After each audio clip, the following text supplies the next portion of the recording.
Welcome to Street Teeth Episode 3. My guest today is a photographer whose work I've looked up to ever since I picked up a camera. He loves mosh pits, I love mosh pits. He loves flash photography, I love flash photography. We talk about those things and also the larger role that he sees his photography playing in spreading a positive message about underground music. My guest today is Rob Coons.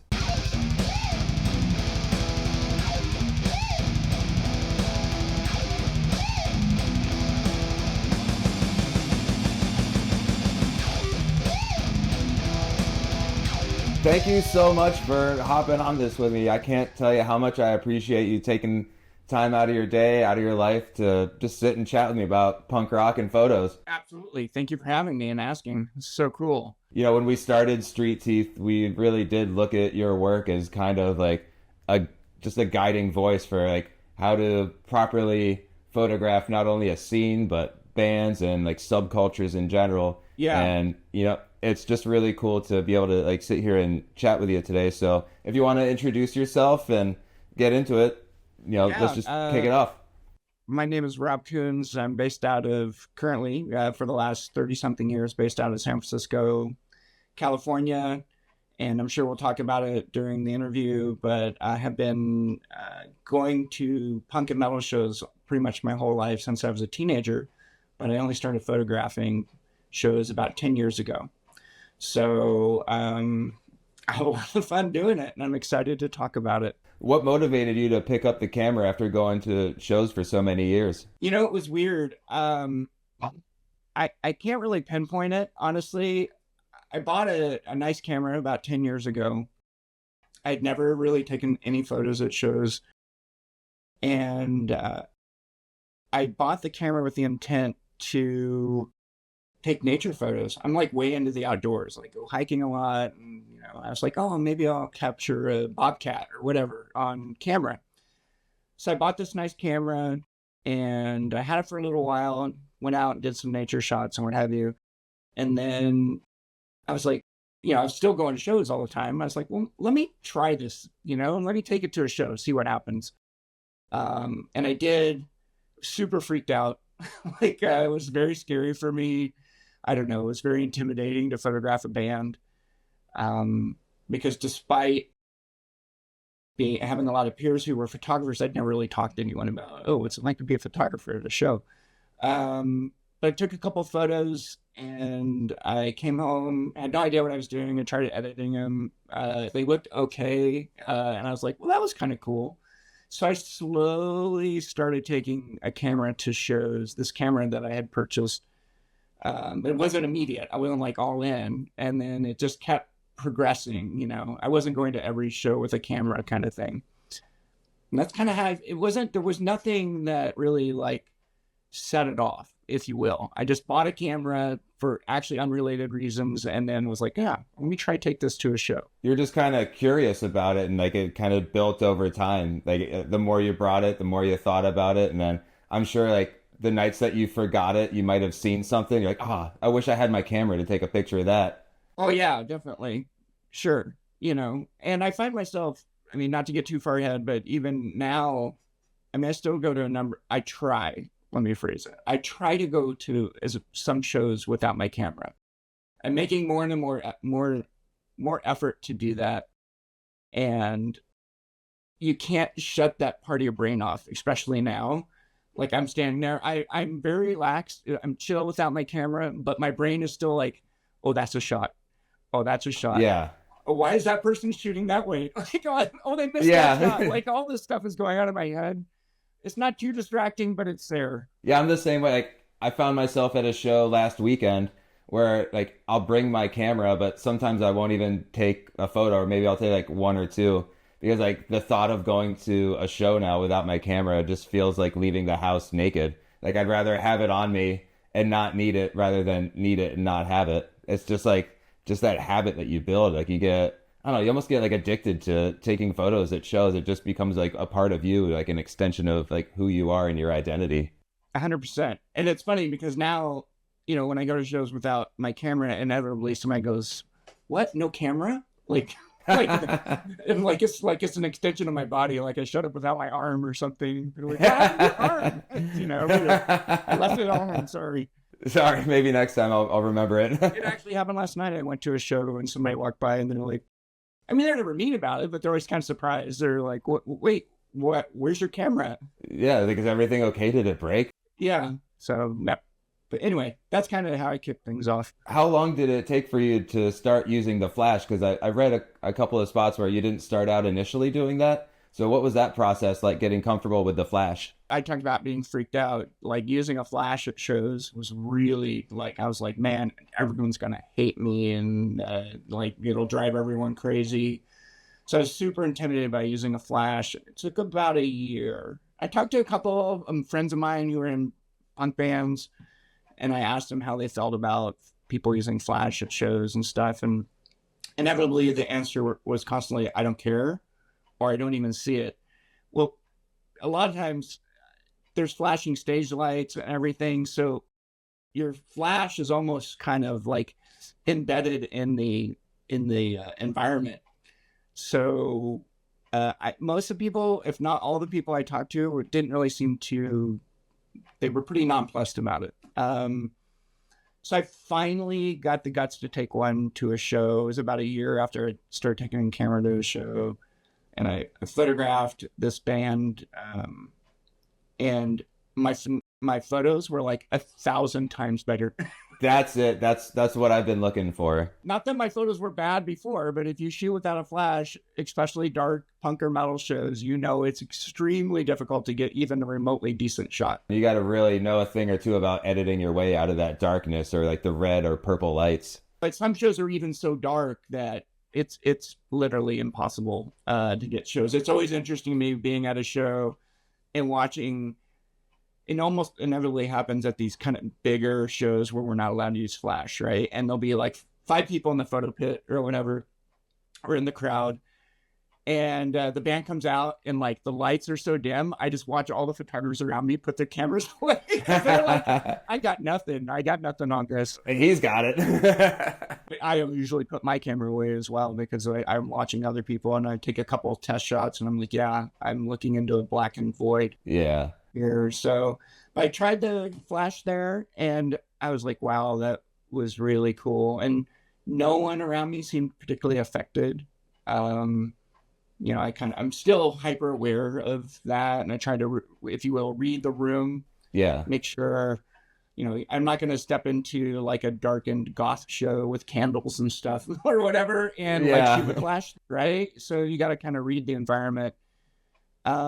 And then I just started taking a flash from there. And now I shoot everything with a flash unless I'm not allowed to, or once again, I'm reading the environment or someone asked me not to, which really has actually never happened. And that was something that got me comfortable with the flash as well. Like once I realized all of the flashing lights that were happening in there, I realized that my hesitation with the flash was more about like drawing attention to myself and letting everybody know that, you know, I'm here taking pictures.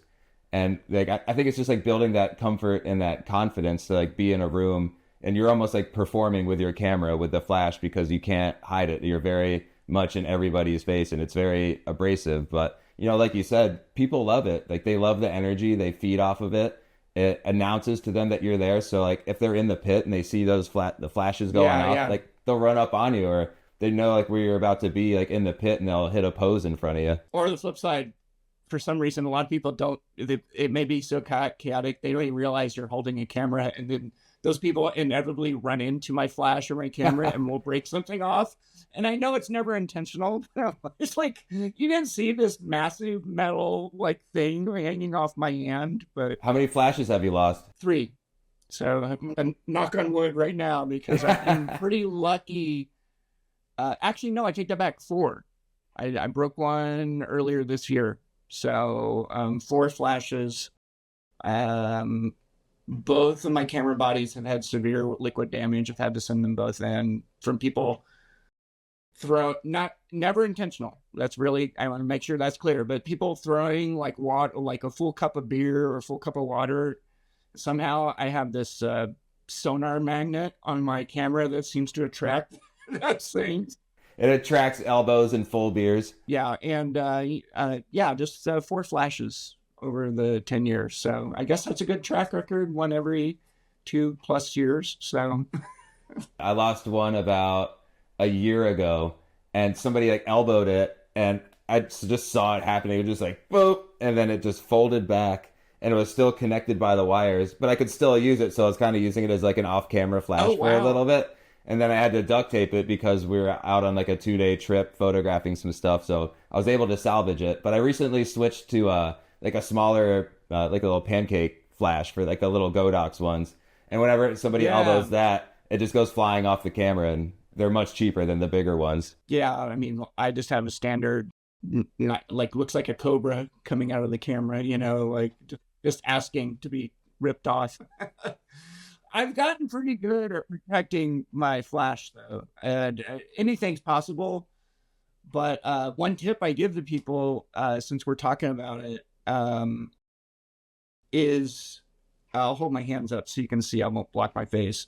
Let's say I'm holding my camera. I'm holding my camera in the right hand. Uh-huh. I actually wrap my fingers around the base of the flash Oh. when it's really chaotic. It's not foolproof, right? But if things are super chaotic, I because I can still shoot.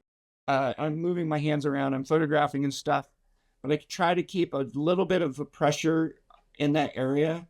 So if someone hits it, at least I've got a little bit of strength in holding my flash in place so it doesn't completely fold off immediately. Right. Yeah, there's just like a little something there to protect against like an elbow or a fist or something. But it's tricky because oftentimes if it's that chaotic, I'm using my free hand to just survive. Yeah. Basically, the camera is no longer. I mean, I always try to protect it. It's almost like you're carrying a football like this, and you're just like kind Oh, of I love blocking that and you said hiding that. behind people, and then you just kind of like pop up, hit some shots, and then go back to like hiding behind a big guy in the corner, and you just kind of like pick your moments. I love that you said the football thing. I've always thought that. I'm literally, if you were to watch a football player on TV, that looks like a typical show photographer in the pit. You're just like, That video of you that you posted at I think it's Dead City, where like you're up against the bus, and it's like a very you're there with you. It's like a third person shooter of like you shooting a pit, and like you kind of like see that where you're like cradling it, and you got your hand up, and you're just like moving around, and like you're really in the flow of things. So like, how long did it take you to like really like develop navigating a pit and like slowing things down and being able to see those moments? pretty quickly once I start. I mean, I wasn't really trying to photograph the pit very much that first year because I couldn't because it was too dark. But once I started using flash, I immediately moved into pit mode, and I think I developed a protective style pretty quick. 3 of the 4 times my flash has been ripped off with by stage divers, and as much as you can protect your camera, if someone lands on top, right on top of you, There's no protecting from that. yeah. So, but no, I picked up on it pretty quick. I felt like because I mean, I have decades of being at shows prior, so I kind of knew already how to like protect myself and do this and that. It was just bringing like another thing into a picture I was very comfortable and familiar with already. Where you already had that muscle developed, so it was just a matter of like developing your eye and being able to see those moments. Yeah, yeah. Does it push you to go into gnarlier moments than you normally would if you didn't have the camera? Like when you were going to shows without cameras, were you still standing in the same places? Or like since you introduced the camera into the show, were you going like into like where it was like really going down?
because on some of your carousels, it's like you're everywhere in the show all at once, and like your head is totally on a swivel. It's like band, mosh pit, stage diver from below, stage diver from the Yeah, yeah. stage. So you're just like you're really working the room and creating a great sense of the story, not only from angles but also like how dynamic everybody is looking. And that's just something I've really like respect about the way that you work a show. Yeah, thanks. Yeah, I was actually a great example of that. I don't know if you saw the photos I posted recently of Spy. Was really great because I was constantly, a lot of times if shows are that chaotic, I kind of just I'm not too worried about myself. I'm more worried about my camera gear. I've lost hundreds and hundreds of dollars in camera gear. So usually I kind of lock in like the safest spot I can find. But sometimes bands will kind of push me out of that comfort zone. And then for Spy, I was all over the place. Like I was on both sides of stages. I jumped in the crowd. Like I was like really working it. Partly because I was having fun, and partly because I knew if I was there's I don't know if you've ever seen them before, but they're so crazy and intense live. I knew that I had to work different angles to like get better photos, if you will. So yes, I was kind of pushing all the boundaries of what I would say approximation to the stage. Um, but that was also it was so funny to me. I laughed so hard afterward. It wasn't laughable at the time though. In my head, my disturbing head, I was a little bit like, that's kind of funny. I jumped into the crowd like mid set, and I was like, and I whistled down next to one of my friends who's a show photographer, and I no sooner than my feet touched the floor, the singer Spy was like, he's like, I want everyone on this stage right now, and a million stage dives during the song. I was like, oh no. So I barely got any photos during that one song because I just had people jumping on me left and right. So I was in full camera protection mode. The one hand like this, just trying to protect your face and the camera. My timing was impeccable for that moment. So I stayed down there for a couple more songs because, it was a big stage diving show, but like, whenever the singer, like you go see Terror or like whoever, and they're always like, get up here. Usually people are like, okay. It's like a swarm of ants on the microphone. Everybody's just after it. Yeah, it was insane. And I was dead center. So of course everyone's coming straight at me. So, And you mentioned like just the fun aspect of it. Like I really get that from all of your carousels and all of your posts. Like you feel the fun, not only like from the performers themselves, but also like from you and the way that you present them. Like it feels very real, and like you're not just there taking pictures to take pictures. Like you can very much tell it's who you are, and it's where you want to be, and it's what you want to be doing at all costs. yeah, I mean, that's a really important facet of my photography that I always, if someone asks for like advice, a younger photographer or an older photographer for that matter, let me rephrase that, a newer photographer. I try to instill the thought of have fun and enjoy the show first. That should always be your priority. And then the photos come second. I'm a hardcore believer in that. I'm not standing in front of any band that I don't want to see to begin with. You know what I mean? Like, Yeah. I wouldn't go photograph a band that I don't like, or that doesn't energize me in some way. So, when I'm there, I'm having fun, I'm enjoying the band, and side product, I'm taking photos. So that's a really, really important thing to me. And, I've talked to other photographers about this. I'm sure you'll agree. The more that you're into the band, the more excited you are about the show, just as a root level, the better your photos are going to be. The photos are almost secondary, but it's more natural. You're into it. You're feeling the timing of the moment. You're feeling the crowd. You're part of the crowd, and that elevates your art, in my opinion. So I just try to instill like these thoughts if someone asks, like, try not to focus on your camera so much. Have fun. You're there. You're having fun. You're trying to get a photo, but like if you miss a couple shots or whatever, it's okay. Like you're still there having fun, you're still serving your purpose of standing in front of this band. So that's really important to me. If you're not having fun, and other people are having fun and you're trying to capture that, it's gonna fall flat because you're not vibing off the same energy that they are. But if you're in the crowd singing along and like feeling it and like sweating and doing everything that's going on there, like your photos are gonna come across like that. 100%. And honestly, I mean, whatever. We all have our different photo styles. This is not a judgment statement, but it is something that I notice. Like, you have this monstrous thing. You're shooting this bright flashlight across the audience, across the band. You're standing out. But when I'm at a show, I'm fist pumping, like I'm jumping up and down, I'm pogo dancing, I get in the pit, I'm moving around. This is all done with my camera. In my head, at least, I feel like I'm assimilating into the audience more. And somehow the side product of me taking these flash photos or whatever, I mean, this is all in my head. I've never really like done an analysis on it, but it makes me want to believe that somehow I'm assimilating into the crowd and it makes my presence more acceptable. I'm no longer just a guy photographing the show. I'm a fan having a great time who happens to be taking pictures. So, and I'm not intentionally doing those things just to be part of a crowd. Like I'm hyped, you know what I mean? Like I'm there to enjoy the show. So, that's also really important to me. So oftentimes, unless I'm kind of locked into a spot that I can't move from, I'm always moving around or jumping around or like letting the band know how excited I am for them. So that's important to me. And I think that goes a long way too when you are a part of the crowd that you're photographing, when you are a part of the subculture that you're photographing. Like you're not a visitor. You're not just there to like be like, oh, these people look interesting, let me photograph them. Like this is a space that you would be in with or without a camera. And you were there long before you even had a camera. And it's just like a natural extension of who you already were. And it's just now you have this skill that you've developed and you're able to share something and give it back to the community that has meant so much to you over a huge majority of your life. And I think that's what's so impactful about taking pictures in these spaces when you are part of the culture and you're trying to move it forward and capture it. Yeah, absolutely. Your eye is usually to the pit, keeping an eye on people. So what do you think makes for a good moshing style? Moshing style? I am, because it's what I grew up with. It's what I saw in the earliest pictures and videos that I saw as a teenager. I love the classic style. And the best example that I could give that everyone would know would be the circle jerks guy, like the classic, or the DRI symbol. Yeah.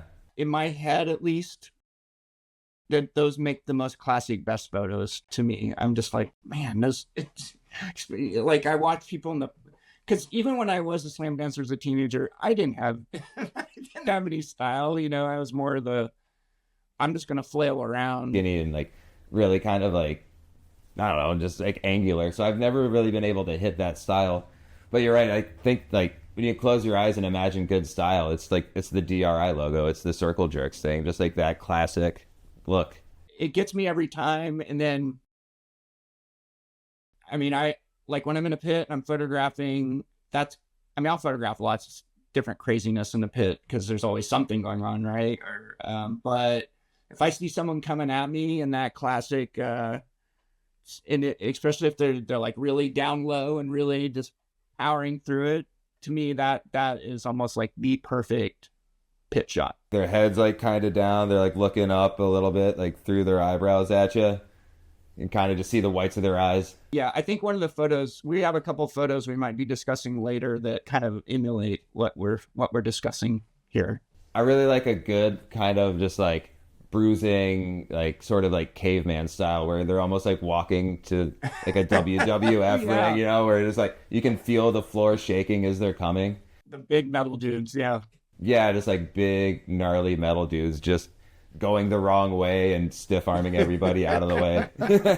I love that. It's aggressive in a different way. They're never moving very fast, but I don't know. There's just something really funny about it because, when you're taking photos of the pit, things are typically going in the same direction. Yeah, so yeah. You're usually stuck with a lot of pictures of people coming in from the left side of the frame. So whenever you can get somebody coming the opposite direction, I think it's like a great way to break up a carousel. 100%. Yeah. That's always a crazy style. I don't see that quite as often. It has to be almost a certain type of show sometimes, at least out here. You're like, oh, okay, that's fitting. Like that, just this guy comes through, just powering through. You see that more and more at like a show that attracts people that don't necessarily go to too many shows, like a big metal show, Oh where yeah, it's yeah. like they're one show a year, and they're gonna take up as much space as possible because they have their ticket and they're there to go the wrong way on a one-way street. 100%. 100%. You nailed it. Your shooting style is like super intuitive too. Like I see videos of you and read about it where like you're not even looking through a viewfinder or anything. You're kind of just like looking at what's going on and pointing for it, pointing and shooting and like hoping for the best. Yeah.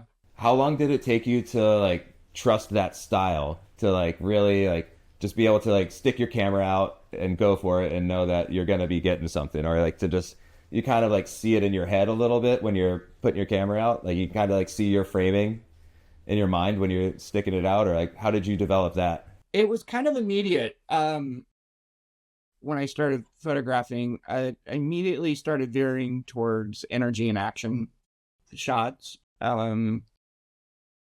Because that's what, even as just a showgoer before I ever picked up a camera, that was always exciting to me to see someone doing a weird back bend and howling out a, cramp style, whatever, or someone jumping or just like that. I was always really drawn to that level of intensity. So when I started photographing, that's immediately what I started going towards. And I felt like I often get a question, how do you get so many jump shots or action shots? And, it's really, I can't really explain it. Other than I've been listening to this style of music for so long. It's very intuitive for me. Like I have a very good concept of song structure and anticipation because I've seen hundreds, if not thousands, of bands and been listening to this music for my whole life. So it's like I can almost anticipate. I'm of course I miss all the time. I'm not perfect at this by any stretch of imagination, but I can almost anticipate these moments before they happen.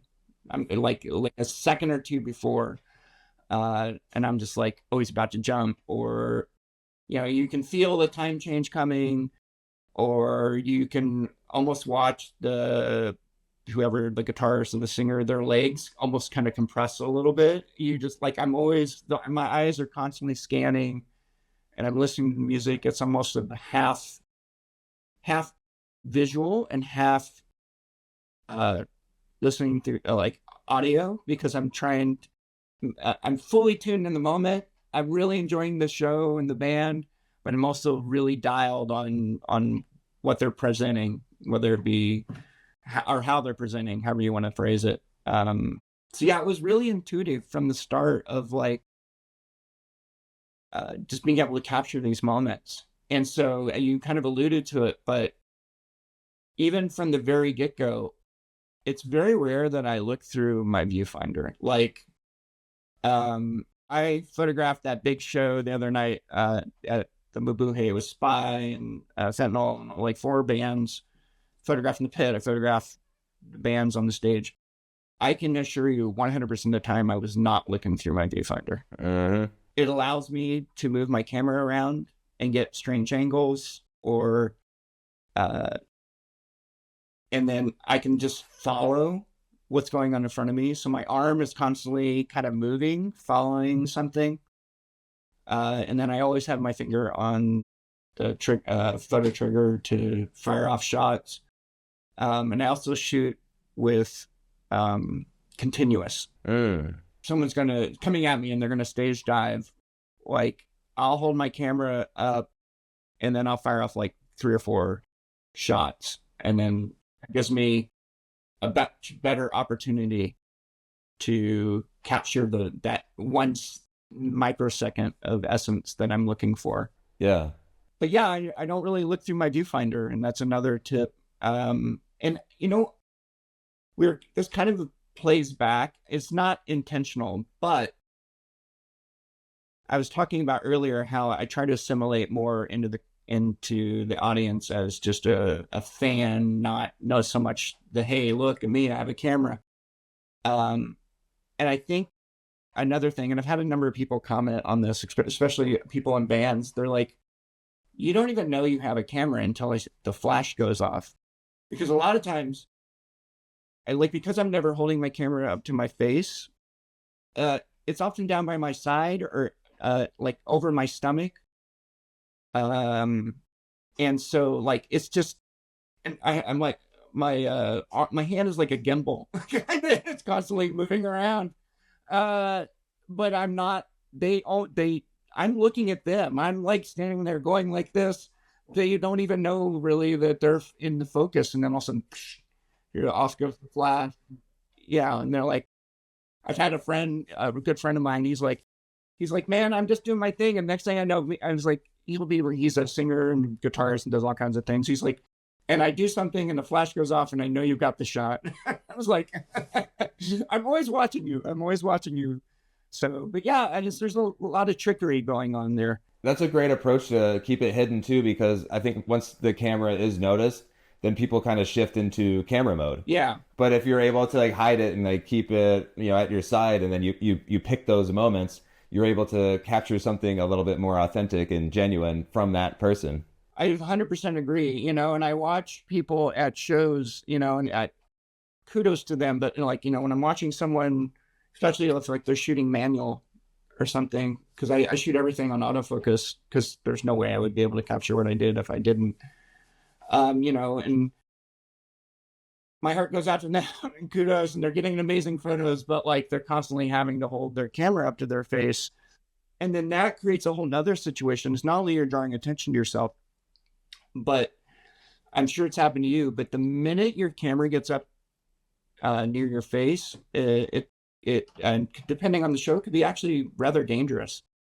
I've been hit in the face with my own camera a couple times, and it's not necessarily because I was looking through the viewfinder, but like, let's say something's happening over here, and I hold my camera up like here to get the shot, and then next thing I know, a stage driver comes out of nowhere and smashes my metal body camera into my face. But I've been hurt a couple times just by my own camera, not even holding it up to my face to get a photo. So I watch people holding the cameras to their face in chaotic shows, and I'm just like, like, I hope you don't get hurt. I hope you don't get hurt. You're kind of opening yourself up for injuries to yourself and to your camera because you're blocking your field of view. You need to be like a head on a swivel with that. Everybody's 100%. coming from all directions, and like you're saying, stage divers, you got to be really open.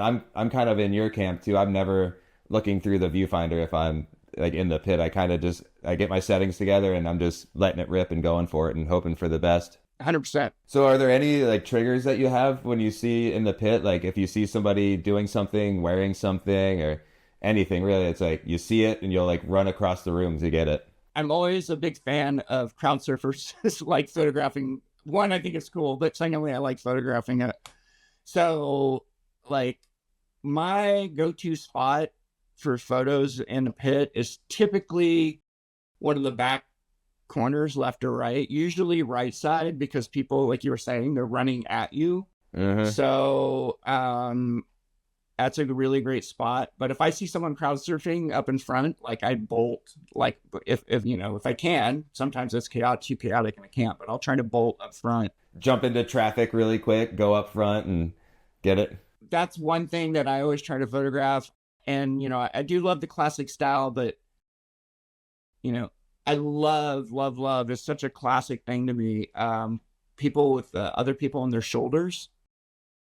It's another thing that I just, it takes me back to a different era. And I'm glad that, it's such a simple thing. It's not like it only existed then, but it's such a cool thing to see, or people swinging each other around.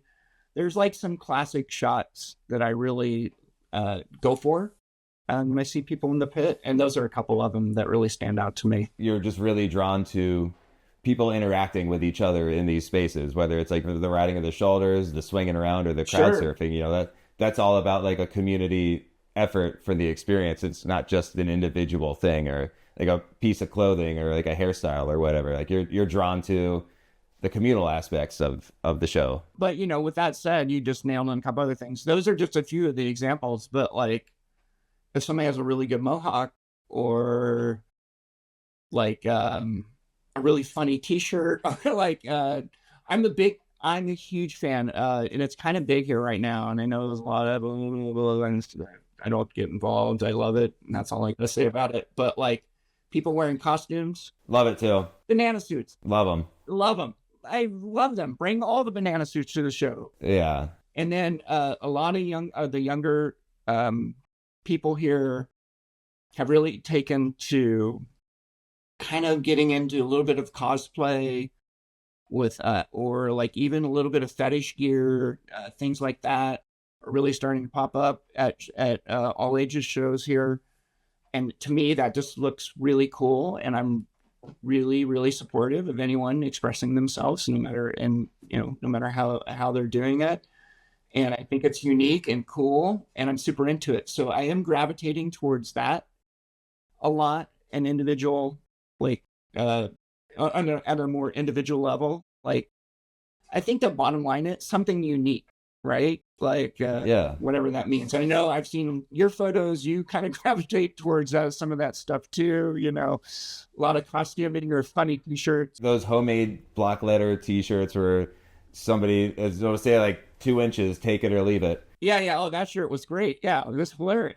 I just love authentic expressions of individuality at the show, no matter what it is, whether it's a costume, banana costume, a weird T-shirt, or we don't get too many mohawks, but you got some sick mohawk shots for sure. I really like battle vest or battle jackets. I really like photographing the back or front with like all the patches and everything. I haven't done that at a show in a long time, but there are certain shows I'll go to and I'll look around the room and I just start approaching person after person after person, just being like, hey, can I get a picture of your amazing jacket or whatever? And usually people are like, of course, yeah. I think you had some really sick ones from, I think it was like an Enzyme show, like one of those DB Crust shows.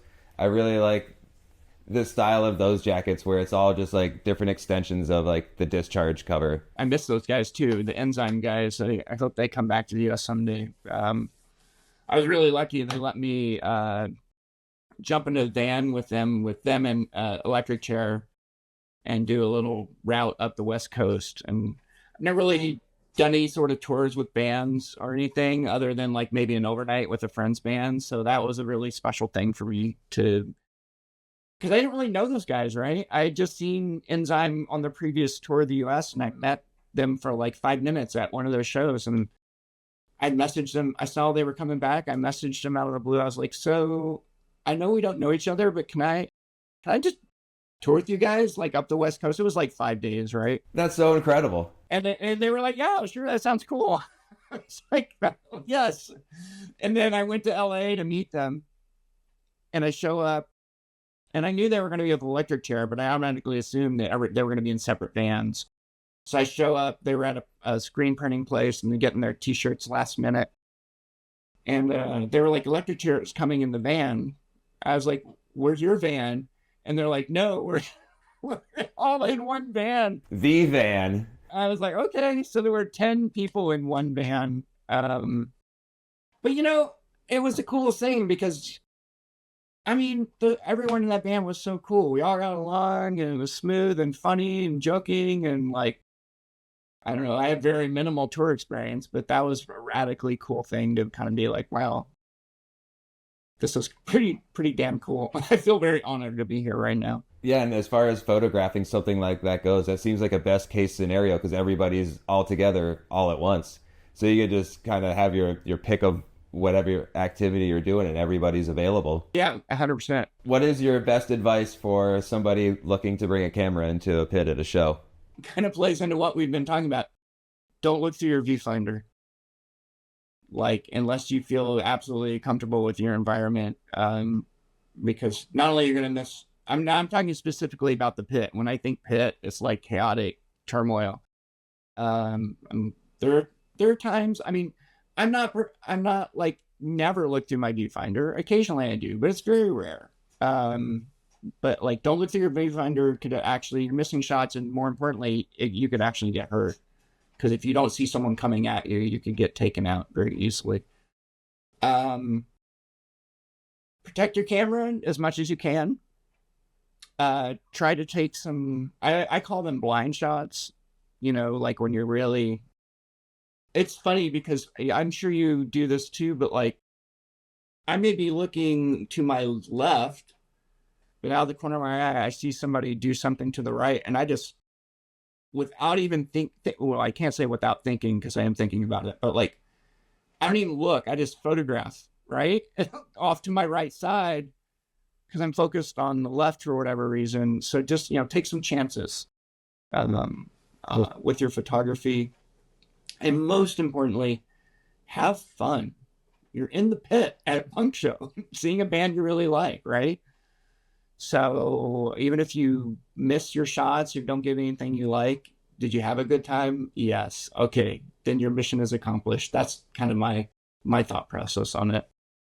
But I do find a lot of people, I'm part of that group. There are certain pits that I would never get in. I'm just like, nope, that's not for me. I don't need to, because it's no longer camera gear. It's a safety issue. I'm going to get hurt. Or hurt somebody. Be safe, protect your camera, try not to look through the viewfinder, and have as much fun as you can. I'm gonna have to bookmark that and listen to it from time to time because I gotta remember to have more fun out there too, because sometimes you get down on yourself if you're not like getting shots or maybe you're not like in the groove so much, and just remember like you're there for the music, you're there for fun, and that's what it's all about. One of the funnest things I did last year, to kind of give you an example, it was so cool. Was it last year? Yeah. I went to punk rock bowling for the first time ever. And not only that, but I got to photograph it, right? So I went, and I don't know if you've ever been to punk rock bowling, but there's a million photographers. A million. Like literally. Like the photo pit was busier than probably any show I've ever been to. It was crazy. But I shot my first 3 and then immediately would go to the pit. And from what I could tell, from my perspective, I'm not saying that they're any better or worse, or I'm any better or worse. I'm just saying I felt like I was the only. I would go from like a photo pit of like 30 to 50 people to being the only photographer in the pit. And I had the absolute time of my life. Not because I was the only photographer, but because the Addicts are playing or like whatever, like Coxbar. And that environment was beyond electric, because we're not talking like a standard show pit where there's like maybe 15 or 20 people circumflating. There was like 200 to 300 or more people in these massive pits of like multi-generations and looks and excitement, and everyone's so pumped and singing along. And I was just remember thinking, and I got so many incredible photos from being in there, but I just remember thinking to myself, this is so epic, and this is why punk is so important to so many people, or live music in general, is like there's incredible community just kind of coming together, having fun, taking care of each other, no judgment, at least.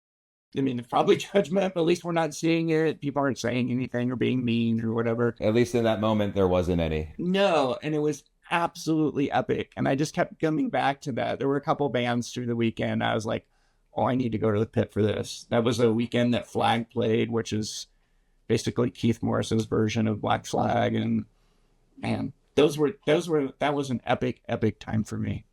Great thought. It's different at fest though. Like you feel that energy much different than you feel at like a show. Because everybody goes to a fest for that reason. Like you're going, like you've been waiting months for it, and it's here, and everybody's just there, and they go off all at the same time, and it's just like a huge gathering of the community and everybody that truly loves it. Because you wouldn't go that far out of your way if you didn't really love the thing. Like a local show, you just drive down the street and then you can hate everything.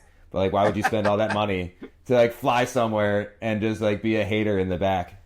That's a really funny but great way to put it. Yeah, I mean, we're when you go to something like that, you've got a mission, right? You're like, yes, I am here to sing my heart out to the addicts or whatever. I paid all this money. I got a hotel room and a flight, blah blah blah. So yeah, people really coming together and cutting loose and having the time of their lives. So that's a great point. Hell yeah. And this kind of leads to my next question pretty organically. So, what was it about punk that drew you to it in the first place? That's a great question. Well, at the root level, it was the music actually that immediately drew me to it. At the time, I lived in the Midwest. I grew up in the Midwest. I grew up in Indiana, and it was a college, a small art college. I lived in a small town, about 40,000 people, and there was an art college there. And I had never really been there. And the girl I was dating at the time brought me a cassette tape. And she's like, I was listening to this radio show last night, and they played the funniest songs I've ever heard, and I want to play some for you. I was like, oh man, I got to hear this. And so the first punk song I ever heard was Whirl Up My Ass by the Circle Jerks, followed closely by the second song she played me was Institutionalized by Suicidal Tendencies. And I was like, this is hilarious. Isn't it like Whirl Up My Ass? What does that even mean? It's my like, Yeah. whatever age it was, 15 or 16-year-old brain. Was this guy singing about a Pepsi? Yeah, what yeah. the hell's going on? I love Pepsi. I totally understand what this. I understand. I'd like one now too. I think my parents tried to put me in an institution once. Like, you're like totally connecting it with in a weird way. Yeah. So, I kind of started listening to this radio show, and somehow the music, just the aesthetic of the music, the chords, the heaviness, the speed, started to kind of pull me in a little more. And then, I didn't have any access to any punk records or anything, right? There's no internet. So I was relying on this once a week radio show. And then like, show 2 or 3, and I heard he played like something, probably a Dead Kennedy song or something. And then I remember thinking, whoa, because they're so political and angry. And I was like, I really had there was a lot of unrest, but I think it was mostly for me, but it was mostly teen unrest, right? And then I was like, wait, there's a message here. And then that just kind of took me like 100% to left field politically and culturally. Because that's messages probably you're not used to hearing in Indiana at the time. Not at all. It was very, my parents, I don't want to say they were liberal, but they were pretty chill and cool. But they weren't particularly political or anything. So yeah, and then everything else just growing up was just conservative hate. Like in a lot of ways, and a lot of it directed towards me, just being a weirdo at school, So yeah, that was what really pulled me in, was like, it almost went from comedy to this really aggressive politics in a very short time frame. And I realized that both these things can coexist amongst many other different facets within the realm of punk, right? And it just kept clicking with me over and over again. And there was like constant steps. And then I heard they played DRI on the radio show, like after, and I was like, no song, there are very few, if not any other songs that's ever affected me as much as that first DRI song I heard. Because I had never heard anything so fast and angry and aggressive. I was like, what is happening? And I remember I taped it on a tape, and I took it to the girl I was dating at the time. I was like, this is, I was like, I don't think I phrased it in this way, but basically I was trying to say, the Circle Jerks and Suicidal song, those were cool, but listen to this, Listen to this. Like, oh my God. And then it was like a rocket trajectory from that point on. Yeah, you're in. Finding the heaviest and most aggressive music I could find. You get addicted to keep like finding more and more and more. You're just constantly searching for more. And it seems like that search is still continuing to this day. Yeah, I mean, it's essential. Like, I love music so much. And, it's worth saying at this juncture, I won't get too in depth, but like all the things that I'm posting photos of is probably 95% punk or metal or variants of it. But outside in my own personal life, I listen to everything. Like, I listen to old classic country. I listen to jazz. Like, I listen to a lot of stuff, but I only photograph punk and metal because that's where the most exciting thing for me to photograph. Yeah. It's representative of what really drives me. And it's just my favorite thing to photograph. But I listen to all kinds of music. And, but I will say it's really been interesting. And I had revelations over the last 10 to 20 years is like, I love all these other styles of music.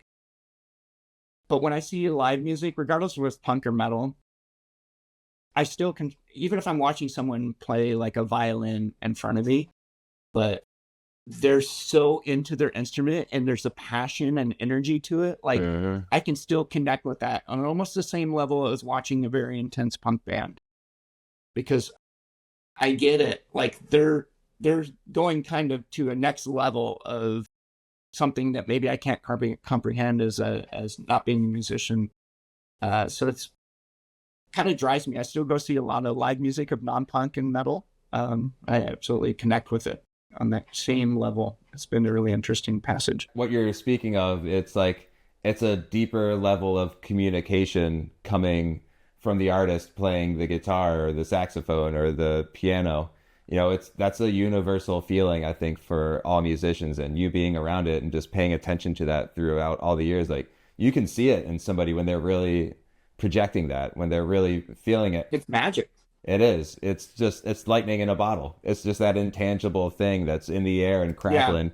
And you don't see that unless you're there witnessing it. And like, you can photograph it and you can videotape it, but there is no replacing that live feeling of seeing it with your own eyes. I have to share something with you. It's one of my favorite photo stories that I've experienced recently. I think it might interest you. Kind of off topic, but on topic very much so. So obviously, I like photographing high energy moments, right? Just the essence of my photography. It's what I love the most. Not only experience in real life, but to capture in on a picture. So I was very lucky. I had an art show here in San Francisco, and it was a Haight Street Art Center. Kudos to them for being so supportive. It was my first solo show. It was a very big deal for me. That was the Power of Punk Compels You, right? Yeah. My take on The Exorcist. The Power of Punk Compels You. Yeah, congratulations on that. That's very cool. Thank you. It was very, very exciting. But the reason I'm bringing it up is we had one of the nights I was there, they were having an event. I'm not going to go into a long description what the event was, but it wasn't related to my photography. But I went because it was a famous Motown soul singer was singing and playing with Gina Shock from the Go-Go's. Anyway, fantastic. Very different crowd than what would go see my photo show. So I was up at the top. I was talking to somebody at the top of the stairs, and my photos were on the stairs. I watched an older lady walk down the stairs, and I watched her. She had no idea I was a photographer. Stop at every one of my photos just for a second. And kind of, I could see she was bewildered beyond belief. And then a couple of them, she kind of shook her head and like, I don't understand. I couldn't tell if it was a disgust or I didn't understand, maybe a little of both, or maybe something I wasn't even tuning into. But I watched her literally go down the steps to every photo and stop and be like, and I was like, "This mine, girl. This is the best reaction I could ever get from any of my photos." Is kind of like they're in this weird way. I love that. People that our peers, they see it and they're like, "Oh yeah, this is so cool." They can identify with that moment. But I love the fact that someone can look at it and it's pouring out so much of something, energy, excitement, rage, whatever I'm capturing in a moment. that people are having a hard time outside of our culture even connecting with it in any way. Mhm. So it's kind of exciting to me. Of course, I want everyone to be like, "Oh my god, that's the best photo ever." But first of all, that's an unrealistic belief. But to find someone challenging or being challenged, but yet taking the time to observe every photo was a really monumental thing to me. Like, I'm obviously making an impact and maybe giving her something to think about. And maybe she went home. She was like, maybe look up one of the band names. I don't know, right? So like, Or maybe she went home and was like, I saw the weirdest stuff and it made me feel weird. I don't know what to think about all that. so anyways, that was a really cool moment for me. I felt very accomplished for a moment. I think about that a lot too because I try to remove like good or bad from my photos.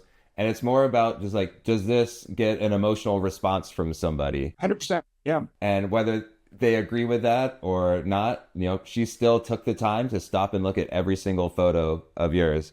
And it affected her so much that she stopped her day to look at them. Yeah. And that was really important to me. And I almost kind of wanted to go talk to her after watching her go all the way down the steps and ask her, like, what did you think of those photos?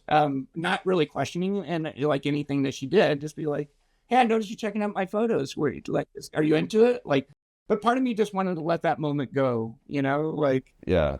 not create any sort of a weird environment for that she was being watched. Sometimes it's good to not know because like you run up on her like, hey, what do you think of my photos? Be like, ah, Exactly. Yeah. Sorry. I'm excited. And you travel a lot too to take photos. So, how has traveling to other scenes and cities affected your growth as a photographer and a creative? I don't feel like necessarily traveling has enhanced my creativity. What it has done, because I don't want to stereotype my own love of and the love of my life, punk rock, but like I have found bands may sound different, crowds are slightly different, but there's a pretty strong similarity across the world when you go to a show, right? I mean, I've been all over the world and seen shows. I've seen shows in many pockets of the U.S. I've seen shows in Japan. I've seen shows in Indonesia. I've seen shows in Kenya. So, I've seen punk shows in a couple of different areas. I'm speaking specifically of punk shows. Like I've seen live music in Morocco and other places, but only punk in a couple of different countries. And inevitably, there's a lot of similarities in the scene. So, the inspiration isn't necessarily from that point. What I find inspiring and rad, and what keeps me, one of many things that keeps me amongst the punk community, is I can go to any one of these countries and immediately I'm at home. Like, camera, no camera. I walk in a club in Tokyo or Nairobi or whatever, and even though I may stand out a little bit, like I feel like I'm at home. I walked in, these are my people, this is my music, this is my community. And without a doubt, I'm usually pretty shy in those situations, but without a doubt, eventually I'll end up hanging out with people that I don't know, or people will come up and I was like, why are you here? What brought you here? Yeah, and then we'll start talking about familiar bands, or like, it was interesting. I worked for Maximum Rock and Roll for like 30 years.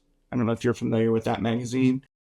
But at the time, when it was still around, I mean, people still know what Maximum Rock and Roll is, but it's been gone long enough in print edition that it's kind of starting to fade a little bit. You're kind of just left with PDF scans online now. That and the radio show it keeps going. But the point of me bringing that up is it was so cool because I would always, when I would travel, I would always have stickers, Maximum Rock and Roll stickers or buttons or whatever with me.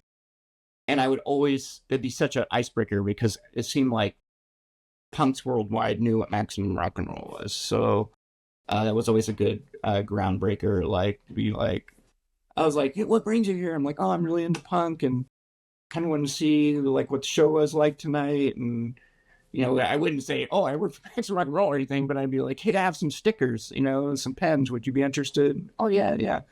And then it was always a great icebreaker because inevitably somebody would be like, "Oh my God, back to rock and roll! Yes, I know. They reviewed my band or like whatever." Um, but yeah, so creativity, you sort of maybe a little, or just getting different impressions of different scenes, but ultimately, it's a community, and it feels like you can just walk into any club in any part of the world and just be like, I have arrived. It's the coolest, amazing feeling. You show up as a card carrying member of the culture, and you can drop in anywhere if 100%. if you're cool and you show up for the right reasons. And it's the same with metal too, because me and Sam kind of travel in that circle a little bit more than punk, but it's exactly the same. You show up with a Slayer shirt in any country, you're going to be welcomed by other people in Slayer shirts. It was so funny. I wish I could remember what band it was. Uh, it was like some Scandinavian band or some like really kind of like obscure Scandinavian punk band, right? So I was sitting there, kind of near, I don't know if you've ever been to San Francisco, but we were kind of in a very touristy area, and there's an area where you can park and just look out at the ocean. So me and my wife are sitting there. I'm just whatever. It's not a show, and I'm eating we're eating our sandwiches, looking out the windshield of the beautiful ocean, and this random guy just comes walking by with this super obscure punk shirt on. That something like, it wasn't like Dead Kennedys or something. It was like, if you knew, you knew, but if you didn't, you didn't. Like, and I was like, I have to talk to this guy. And Jennifer, my wife, was like, what? I'm like, I just jumped out of the car and I walked over and I was like, hey, and he's like, kind of looked a little bewildered. I was trying to be calm and not like get right in his face. I was like, hey man, I was noticing your t-shirt. And he was like, yeah. I'm like, man, they're so good. I'm like, are you from San Francisco? And he's like, no. And it turns out he's from this foreign country. So we chatted for a little bit, Yeah. like immediately click, right? He's like, this band or that band. And then he's like, what's your name? I told him my name. He actually knew my photography. That's incredible. It was so bizarre. So we had him hanging out for like 15 minutes. And he's like, man, I got to go. I got to do some things. I'm like, well, how long are you in town? He's like, I'm leaving tomorrow morning. So otherwise we would have hung out. But that's just a small sample of like, you were saying the Slayer shirt and anywhere, you're just like, wait, what? It's an invitation for friendship when you see somebody like in that similar subculture. It's like you might be like the only one out at that time, but you see somebody else walk by, like, oh hey man, what's up? Like, I love that band. Have you heard this? Have you heard that? Yeah. And you can instantly spark a friendship just based off of a t-shirt that you're wearing. It actually happened to me at the gym today. I was wearing a Demolition Hammer shirt, and there was this guy there working out. He's like, oh, I love Lamb of God and Gojira. Should I check them out? So I like punched in an album for him to listen to. And then he came back to me with his noise canceling headphones on and the music clearly at a loud volume. He's like, this is great. I love this. Thank you so much. Yeah. And then just like walked away. My job is done here. Thank you. I'm done. Later. That's amazing. Yeah. How do you see punk evolving from now? Because you've been in for so long and you've seen the trajectory from when you got in to now. So where do you see punk going in the next 10, 15, 20 years? Honestly, I almost feel like that's, for me, it's an impossible question to answer, because to me, punk, I mean, I think in a lot of respects it's almost unpredictable, but I think it keeps reinventing itself and taking styles of music that are familiar or have been done and then just making it their own. And it's this very constant trajectory of like generation after generation keeps reinventing itself. But the bands, and I mean this in the kindest, most respectful way, kind of sound dissimilar. And I love, like, if I go see a band and they sound like Negative Approach, but they're really good, I don't care that they sound like Negative Approach, right? They're ripping, right? They're tearing my face off right now. Like, who cares? That's what you want. Yeah, it's amazing. So like, anyone that's like, oh, I've seen this, this sounds like this or that, and they're dismissive. I'm like, there's like, please just shut up. So I honestly think it's a really difficult, if not impossible, question to answer. What my hope is, what I would like to see happen, but the way things, and it's just the way things trend, it's impossible. I wish there was more openness and kindness and community. There is, but there's still so much weird, like, clashing of cultures in punk. And I don't really know if that's something, meaning this style of punk or this style of hardcore doesn't get along with this thing or that thing. Right. And that's really very frustrating to me. And it's not like that's never existed, right? But what I would hope is that we can kind of grow beyond that, and punk continues to be a wonderfully beautiful place of acceptance. And I don't know, I mean, I could just go on, but I don't really have a good grasp of where I can see it, because it just seems to kind of like keep cycling through. And I don't mean this in a negative way, but it's almost like it keeps repeating itself a little bit. Which honestly, like I said earlier, I don't actually mind that very much, at least from the musical perspective. But I don't know. I'm sorry. I feel like I'm giving you a bit of a wandering answer, but I don't really have a good, solid answer on this. I think something that you said at the start of your answer is pretty good, where it's unpredictable. And I think that's something that's always attracted me to certain punk bands, is that unpredictability of where is this song going and is it going to fall apart? Because I think what punk does so well is it just feels like it could just collapse at any second in the middle of a song, but it just keeps grinding and pumping and pushing forward. I wish I had a better answer for you, but I just don't have it. I think that was great. Yeah, we'll move on. So I guess we can get into like editing now. So what is your editing and selection process like after a show? One thing I think is worth mentioning is it's very rare that I actually look at any photos before I leave the show. I don't shoot live. I don't look at the back of my camera. The back of my camera is black. I have no. Do you keep the screen black? No, I don't ever see what I'm shooting. Because honestly, I don't have time. And when you're looking at the back of the camera, you're already starting to miss everything that's going on around you. So you're missing two other things that just happened. Yeah. So it's by choice. And so I feel like that's important because I don't look at what I'm shooting.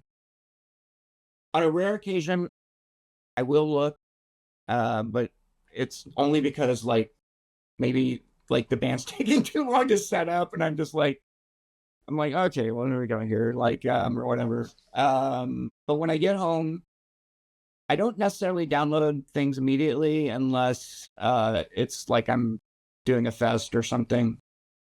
And then I get it down, and honestly,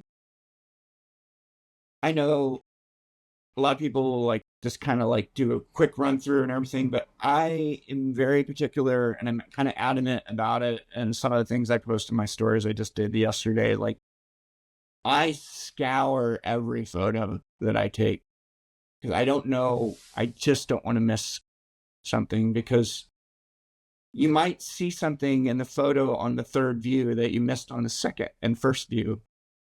And then you're like, maybe I can get this. And then sometimes you can. Maybe you can edit it, or turn the photo sideways and pull it out. Or it's just a lost art, and then you're just not going to get anything. So I will often focus on where I think I got the best photos first, or most interesting photos to me. So I'll go to one particular band of like maybe a couple hundred photos I shot over a night or something.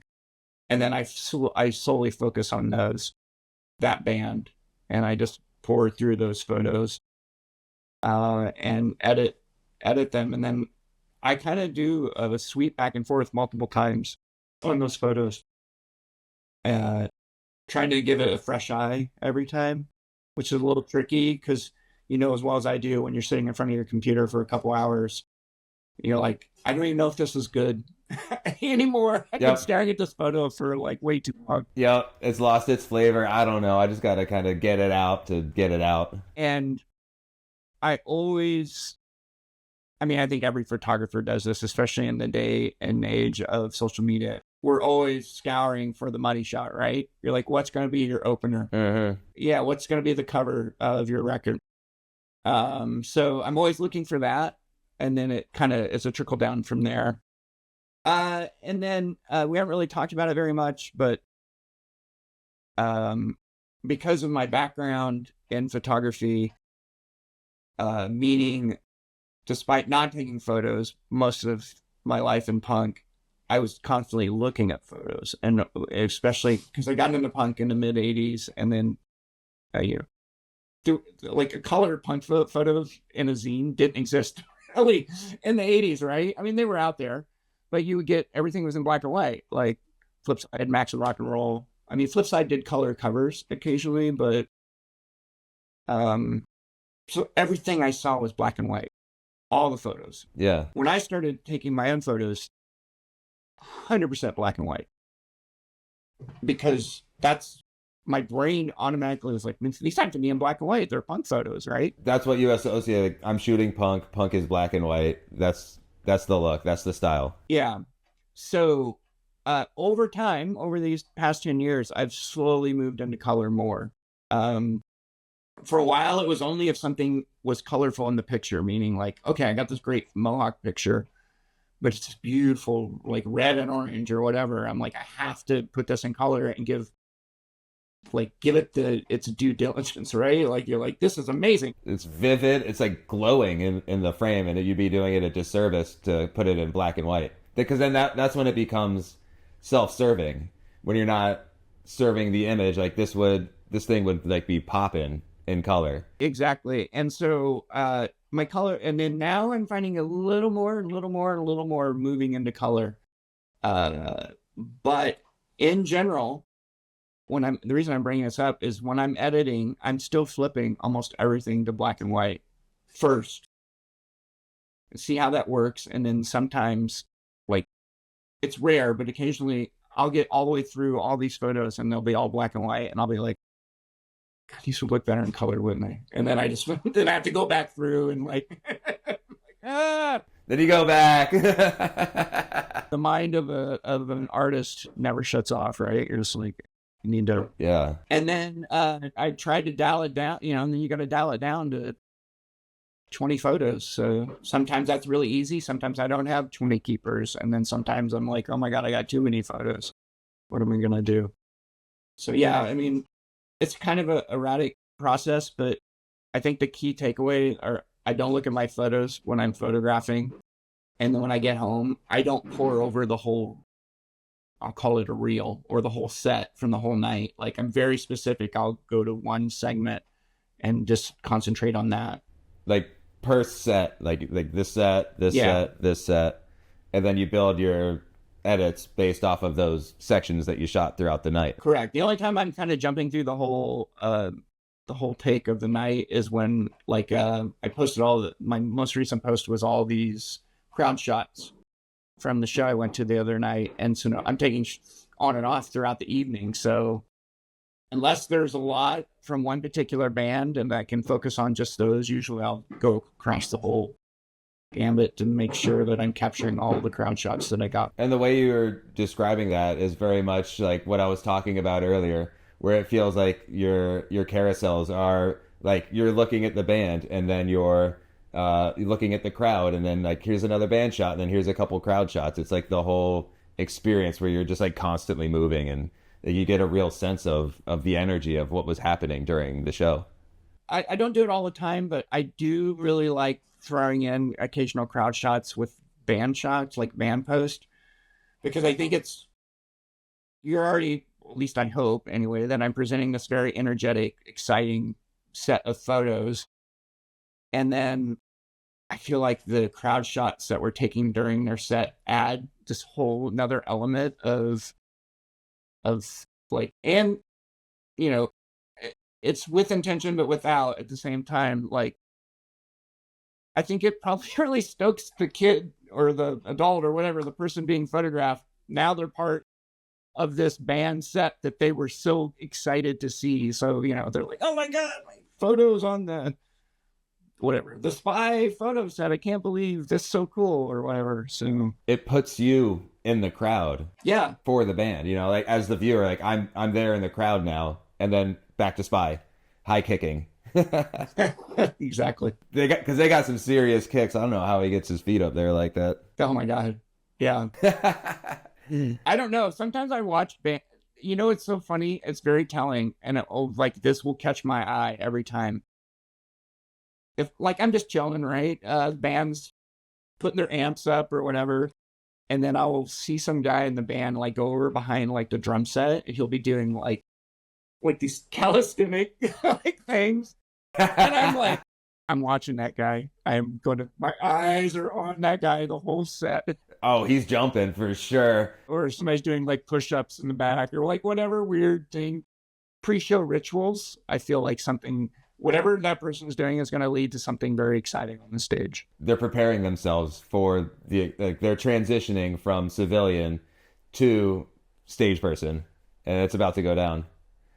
And so when you're going through your photos, like, what qualifies as a keeper for you? What are you looking for in a photo that's like, that's it, that's something I'm proud of? The two key factors are, I've never said it this way, but I'll call it the double E factors. Rob Coons is double E. I just made this up. TM. Please don't quote me on this. Anyway, emotion and energy.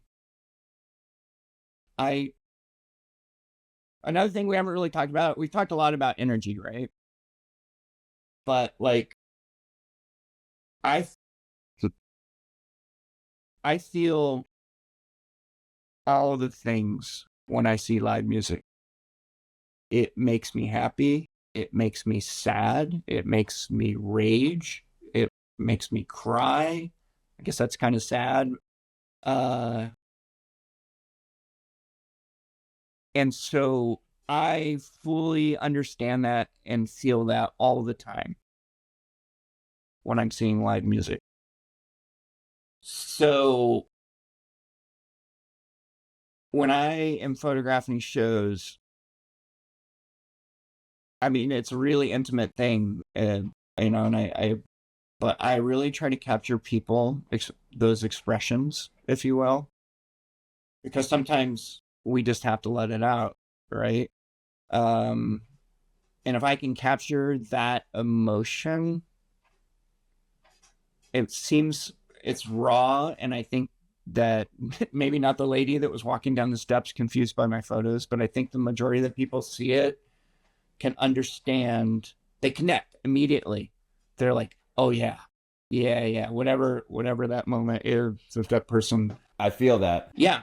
So I think that's really important, and that can be from an audience member or a band member. And a lot of the emotion that I capture, mostly because where I'm at angry punk shows, is rage or intensity. Not to say rage is in like hate, but just a release, right? It's just like, it's like screaming at the clouds, if you will. Screaming and smiling somehow at the same time. Yeah. Getting it out. So that's really, really important. So, and then of course, I think we've talked a lot about energy and jumping and kicks and stage dives and everything, but I don't think we had really touched on the importance of capturing the emotion that comes with all that movement. So those are the two most essential things for me that I focus on. As photographers at these shows, we're observers. Yeah. And not only are we observing like the physical, you're observing the emotional as well. And I think it's very important to be in tune with those. Sure. Because then you start to feel it, and then you're able to put that feeling into your own photographs. Yeah, we're observers, but we're also participants. So like, and oftentimes, especially if I'm really like, there are just times where there's certain times where like my emotions and my brain like kind of, it almost transcends like any remoteness of being, any feeling of being there as a photographer. I am just in the moment. I happen to have a camera in my hand, but it's almost this weird thing that I don't even know.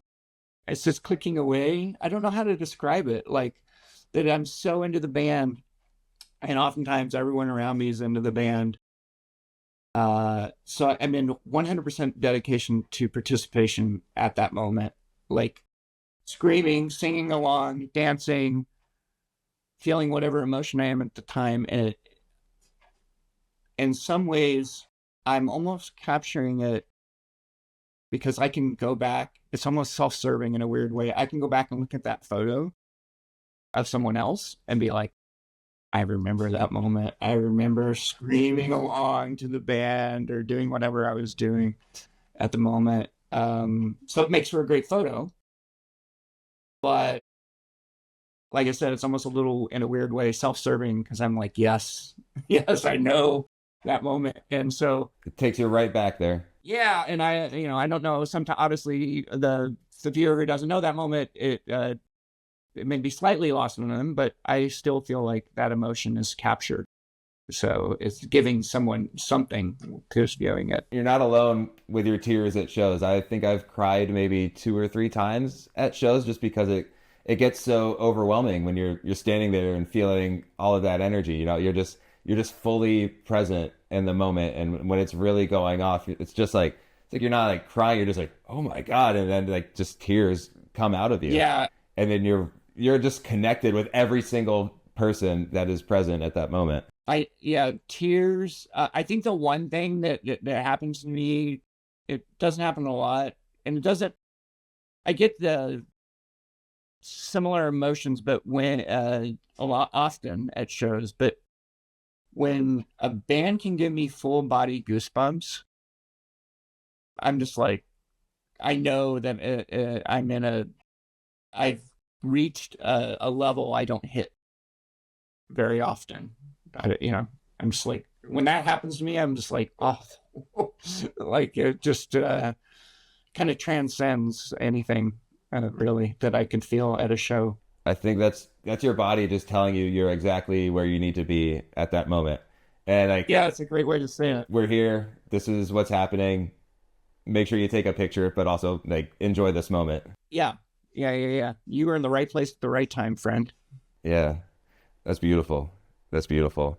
But is there anything? So we talk about like all these things that we do photograph and we do look for, but are there things that shows that you'll see and just not photograph or just like let it go? That I don't photograph. Yeah. I don't photograph excessive violence. I don't. No way. I am not a fan of it. I don't like it.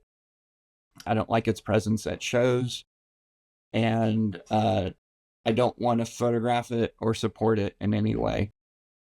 So that can mean anything from a fight, or someone just being aggressively violent towards the crowd.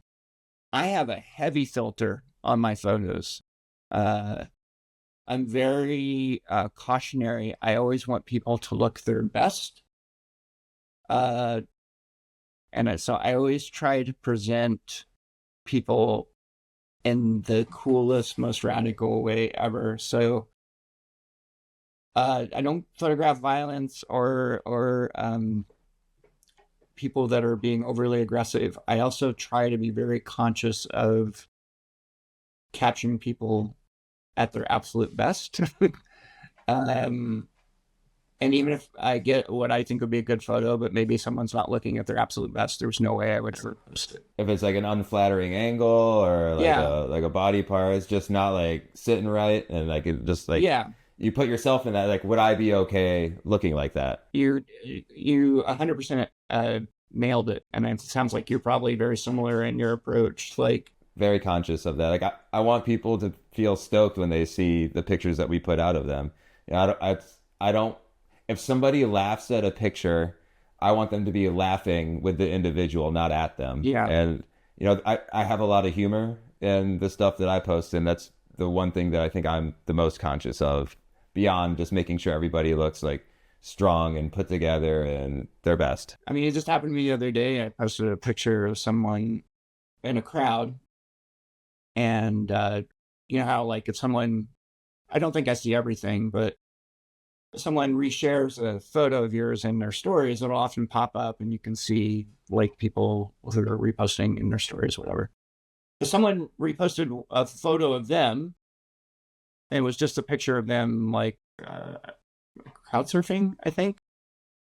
And they were like, they, not towards me, but they wrote on their thing, man, I look so stupid in this photo. Ha ha ha, or whatever. So I immediately I thought it was a great photo. I was like, I would never post something that I thought made somebody look bad. I thought they looked really happy and just having the time of their lives, so crowd surfing, whatever. So I immediately, I don't know this person, I messaged them. I was like, hey, I'm so sorry you don't like the photo. Would you like me to take that off the post? And they messaged me back and they're like, wow, thank you so much for reaching out. They're like, actually, I really love the photo. I just have a lot of, I have a lot of, I have a lot of, I don't know how they phrased it, self awareness, maybe issues with the way they look. I don't remember their phrase. Yeah. But they're like, actually, I really love this photo a lot. And I was like, okay, well, I'm really glad that you liked the photo. I said, and I kind of like tried to identify with like, I'm like, I take photos all the time of people, and I hate having my photo taken because I don't like the way I look in photos. So like, I understand kind of, like I was trying to identify a little bit, and they were like, you know, it actually, looking at this photo and how cool I look, it's like, I feel like it's actually giving me some confidence.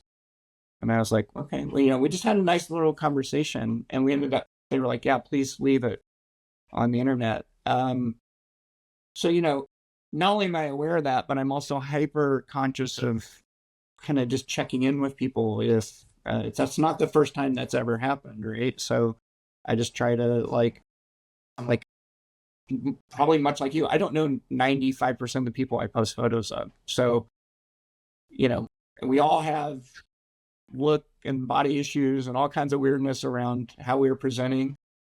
So, you know, I'm very, very hyper aware of it. And it sounds like you really identify with that approach as well. It's so important to have that empathy towards the people that we're photographing, because that's how you maintain that respect for you walking into a room and everybody knows like he's here to do a thing. He's going to take some really great photos of us.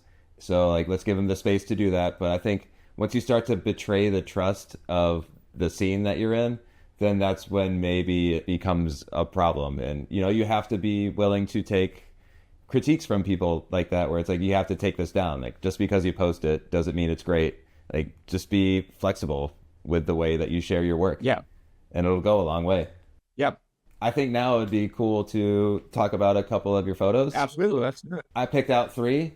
Okay. So let's start with the first one. Do you have the PDF? I do. Open? The very first one? The very first one. The young kid? Yeah, I absolutely love this photo so much. I'll let you talk about it first, and then I'll chime in. That photo of the young guy was taken at Gilman Street, the infamous 924 Gilman. It was a Gorilla Biscuit show, but I honestly, at the moment, can't remember what band he was slam dancing to. But to me, I think when I look at that photo, there's a couple of things that really stand out and make it really important to me. Number one, it's timeless, meaning if you were, other than some of the fashion choices behind the subject, if you were to look at that, you're like, wait, is this 1981 or 2021? Or like, what is happening here, right? And that it's not necessarily a goal of my photo or when I'm photographing, but I think partly because I grew up looking at early 80s and mid 80s and late 80s punk photos, that aesthetic leans heavily into my work. So if I can capture something that looks timeless, that it's not some kid doing a crazy move in a pit that nobody did 40 years ago, right? It's very exciting for me. So I like the timeless feel of that photo. And we were talking about earlier, you were talking about what do you like to photograph in the pit? And he's got like that classic, he's got the swing arm going, just like everything really clicking in the right place for a great pit photo. And then the final point is youth. Like, I don't know. I've met that kid since then. He actually came up to me one time. He was like, "Hey, I'm the I'm the kid from that photo." And I was like, he's no longer a kid. I mean, he's still young, but right? He's like, photo was taken a number of years ago. Super cool person. But I like that it's youth. And it's funny, sometimes I joke about, we're very lucky here. I don't know if you're seeing a similar, but like we're very lucky here that we have a lot of older people that are still into punk and participating in bands and booking shows and everything. So I'm surrounded by my peers of similar demographic age and what have you.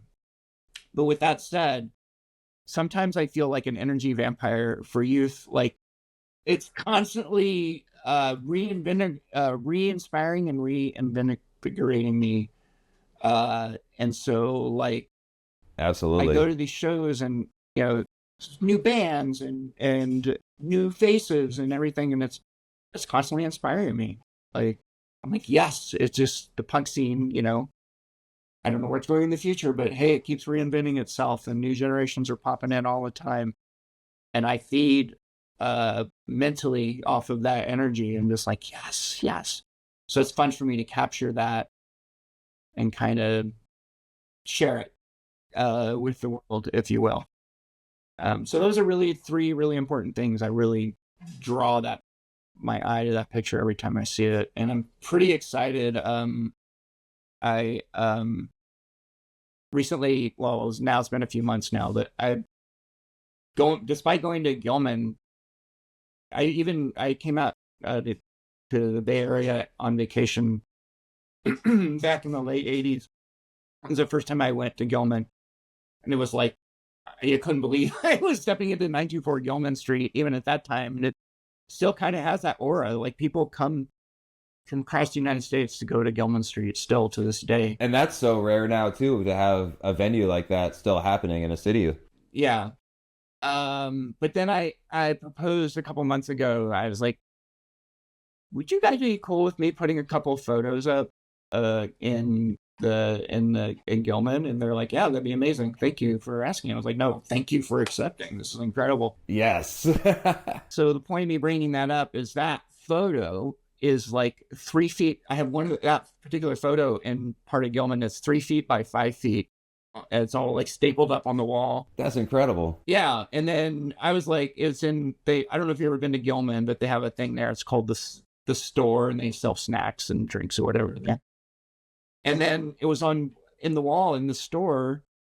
And then a month or two passed, and I was like, I think it needs another photo. So I have this crazy photo of the singer of that band Gag next to the photo that we're discussing, also 3 feet by 5 feet. So the whole wall in the store, one of the walls is two of my photos. And every time I walk in there, I'm like, I can't believe I have photos up at Gilman like this. I made it. This is what life is all about. Yes.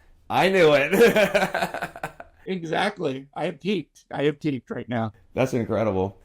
Well, the thing that I really love about this, and it's what I just love about being in the pit, you see everybody that's coming through the show, and you just get surprised by people, like the individuality, the energy, the emotion, and the excitement that you see from these people. and they might only make one or two laps, but you look at them and then you just think like, I don't, at least for me, like I just think about like, wow, like I think about their life, where they're going, everything that led them to this moment to be here right now, and everything they had to do this.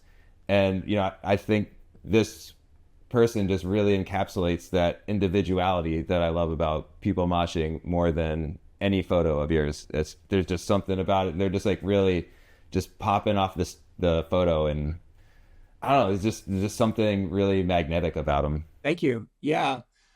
It's funny you brought that up about the one or two circle people, because I was posted some photos I took at Gilman, actually, I don't know, a couple months ago.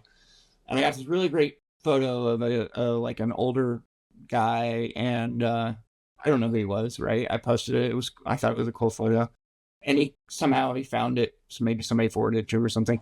And he commented, he's like, I don't know how you got that photo. He's like, I haven't slam danced in years.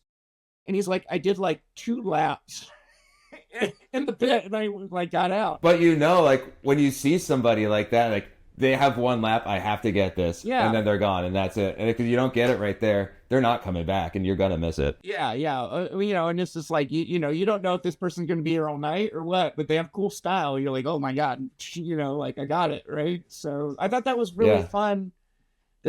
He seemed excited by it. But like, he was like, how in the world did you get that photo? How did you get this? Yeah. I'm like, I guess you shouldn't look so cool, right? All right. So this next one, this photo is incredible, but we kind of touched on it earlier, but it's just like your whole approach to jump shots and capturing just like that peak moment of these, and the way that you're able to fill the frame with somebody jumping. Like it feels like they're jumping too. They're at the top of the frame. You're not always like centering them. And it kind of reminds me like Murray Bowles. You talk about him a lot. Yeah. Right? That's how you say his name? Murray Bowles. So yeah. there's that shot from the GBH show that was in the If Life's a Bowl of Cherries, What Am I Doing in the Pit? Yeah. And Hail Murray, where it's like a guy coming in from the top of the frame, but he's taking a picture of the band. So it's like just the crowd at the bottom. And I think I looked at that photo maybe like 2 or 3 times before I even realized the person coming into the frame from the top. So like I kind of get a lot of like that same energy from your jump shots that I get from that, where it's like the person actually feels like they're jumping in the frame, like because they're up top, and like you're filling it with other stuff, and in this case it's grounded with the guitar player below them. So I'm just like kind of curious of like, how did you just come to have such like control over such an uncontrollable moment?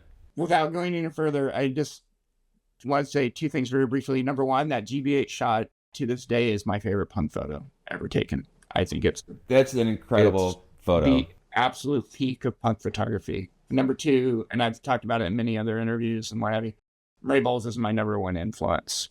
Rest in power, Murray. Yeah. My photography wouldn't be what it is without his influence pouring in. Okay, so regarding that photo, in a more general term, I think we haven't really talked about camera gear or anything, but it's worth mentioning. I shoot 90+% of my photos with the 14 by 24 millimeter, almost always wide open at 14 millimeter. And I have a full frame camera. The point of me bringing up this, and I'm sure you're well aware about what I'm about to say, but maybe people that don't know, it gives me a lot of real estate. So when I photograph something like this jump photo, like I'm so close to them, and but I'm still capturing everything. And then the other factor that's really important is, I don't remember the shot, but I can almost 100% guarantee you I did rapid fire. I probably shot like 8 shots in a row or something, like when he jumped. So, and I just got really some luck in like getting the peak of his jump. So there was a couple things going on. It's a camera gear that I'm using. I'm speaking in more general terms. And then rapid fire, and then just He's a super active performer. You probably know, but the band is Fentanyl, who are still performing now. And so uh, I just kind of have this thought of like where I wanted to be. I didn't know he was going to jump like that, right? But I was like, okay, I'm here. I usually try to center myself. And he was jumping around a lot. So I find, I don't know if you do anything like this, you probably do, but like, because I'm not looking through my viewfinder, I can hold the camera a lot lower and angle up a little bit. And so not only do I have all this real estate and a rapid fire, really great autofocus camera, but now I'm at an angle which not only has a great chance of capturing the action, but anyone that jumps near me, it gives it this much bigger. It gives a lot more levity to like what is happening in front of your camera. Because you're actually shooting up Yeah, at it, so you're not shooting it flat. You have your camera down on the ground, so any air that they get yeah. is going to automatically feel like a lot more like he's actually jumping over this guy. It's funny because I think sometimes because I use such a wide angle, it gives some distortion. Sometimes there's almost too much distortion, and I have to throw those photos away. It makes someone's arm look like 8 feet long or some weird thing, and I'm just like, I can't use that photo. But a lot of times it gives so I'm doing a low angle, wide angle, low angle shot on a wide angle lens, and doing rapid fire, and then it just gives this whole massive like feeling to the jump. It's fun for me though, because sometimes I know that some of the photos I get, I'm like, he wasn't jumping, not necessarily this one, but I'm like, he was not jumping that high. But because there might be a stage in front of me. So maybe this was obviously, I was the stage was very low, but if you are like chest up on the stage and then some guy in front of you jumps really high and you're using this same shooting process or presentation that I'm talking about, low and wide angle, they're going to look like they're like 8 feet off the stage, and gives us really incredible presence. With one of my absolute favorite shots to get, and it's actually pretty difficult because you have to be at the right place in the right time and just get it, is when I can get my camera like almost under someone jumping. So not only are they really high, but it actually looks like somehow I'm laying underneath them, even though I've never done that.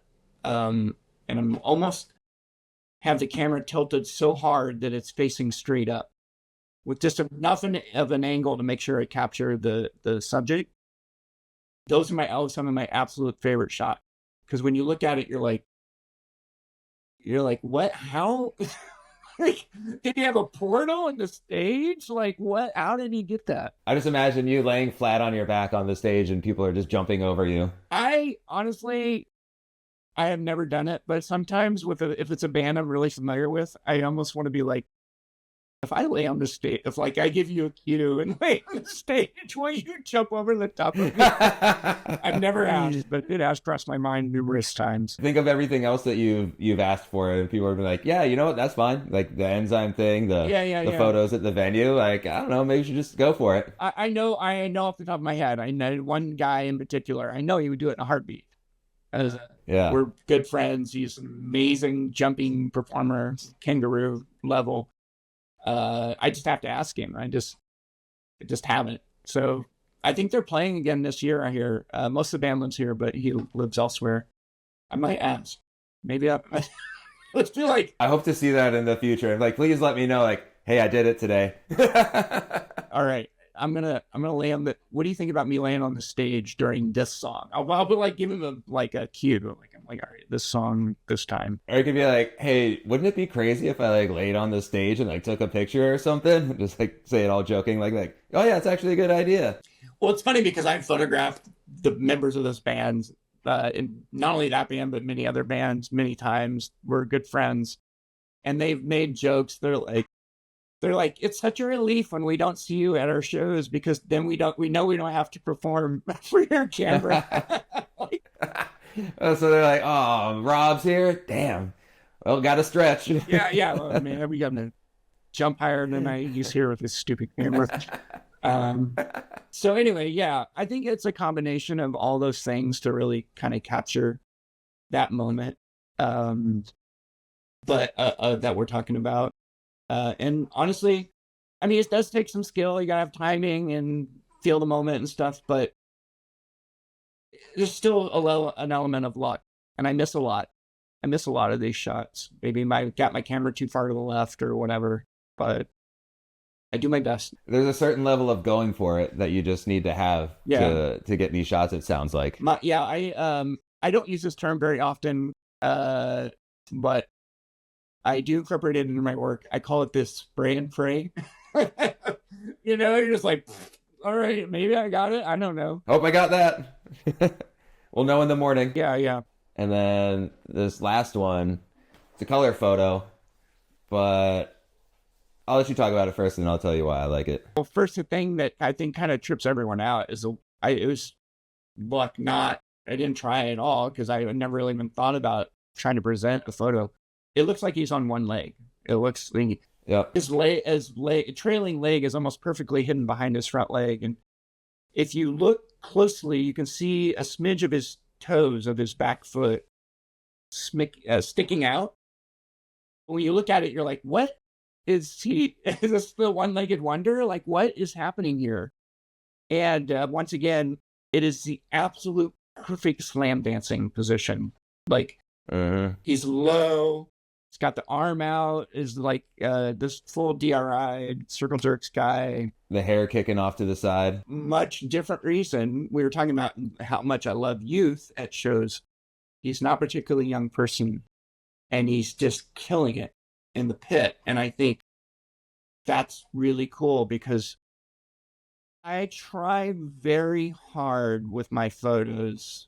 I don't know if I even use the word try. I just said presentation and something that means a lot to me. It's not like I really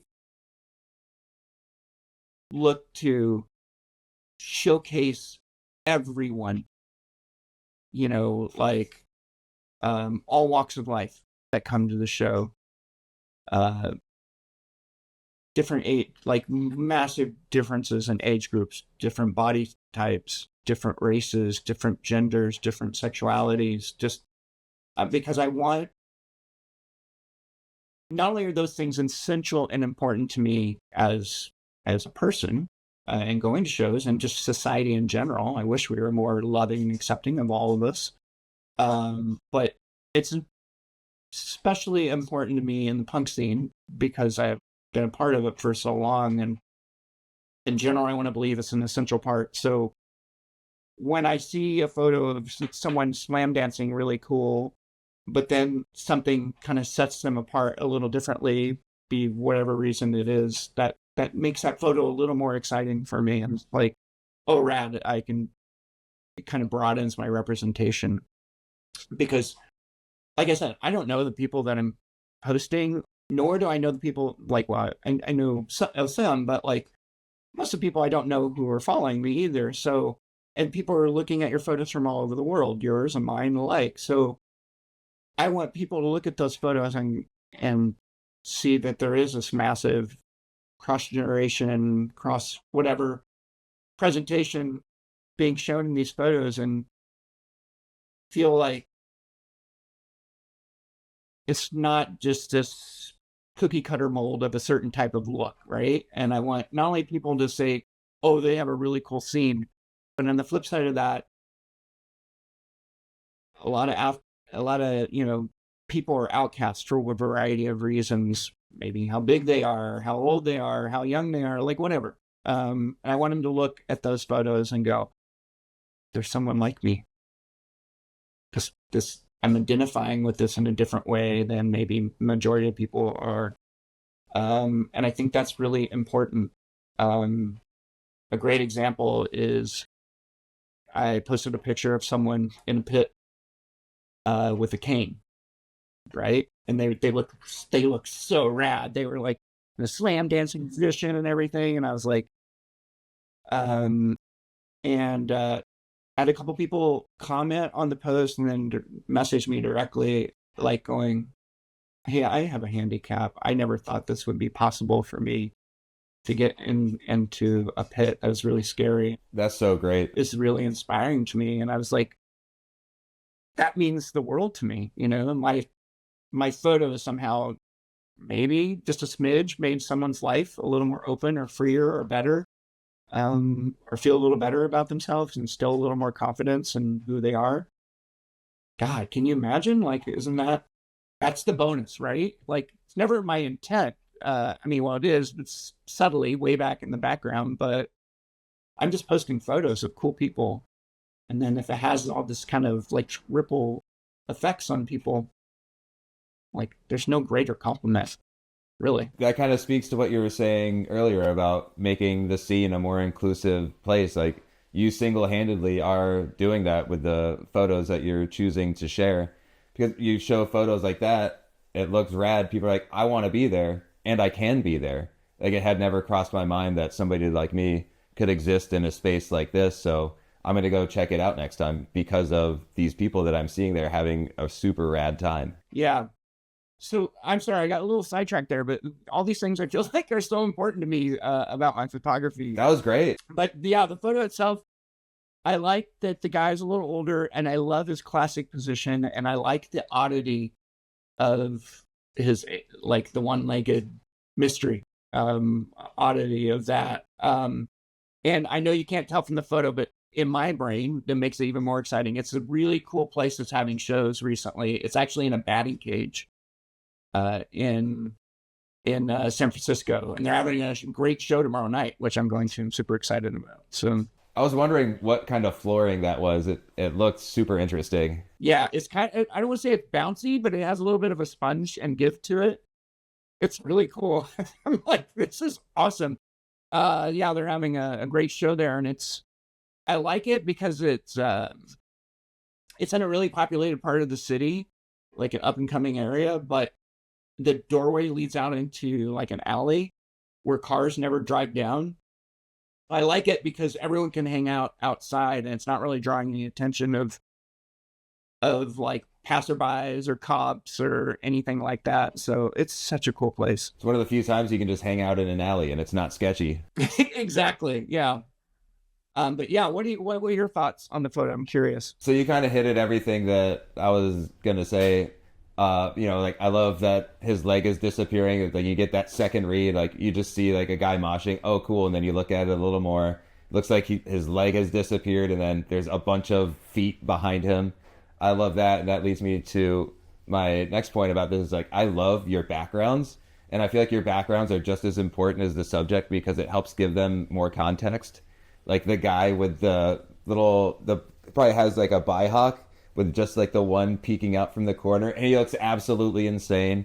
There's a bottle of water between somebody's legs, and then the guy with the big earmuffs peeking out from the side. Like, it very much feels like a show where it's just people kind of spattered all together, and it's not like perfectly framed or like with like backgrounds removed or like no people or whatever. It's like, this is what a show feels like, and I love that you treat the background just as importantly as the subject. Yeah, when I'm editing my photos, this one's different because it was already kind of bright in there anyway, but a lot of times I'll, like, if you go back and look at like maybe the most recent post I did of all the stage divers and slam dancers, like, I make an effort when I'm doing my photos to enhance the crowd around a lot, because for all the reasons that you're giving, there's so much happening, especially in stage dive scenes or whatever, because those are intense. Somebody is jumping on top of you. Like, it's like exciting, happy, terrifying, like all these things are happening.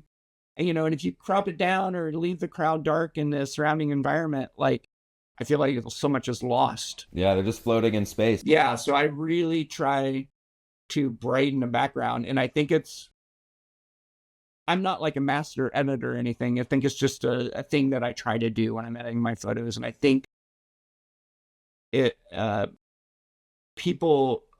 photographers often will comment to me or message me privately and go like, how do you get so much background in your photos?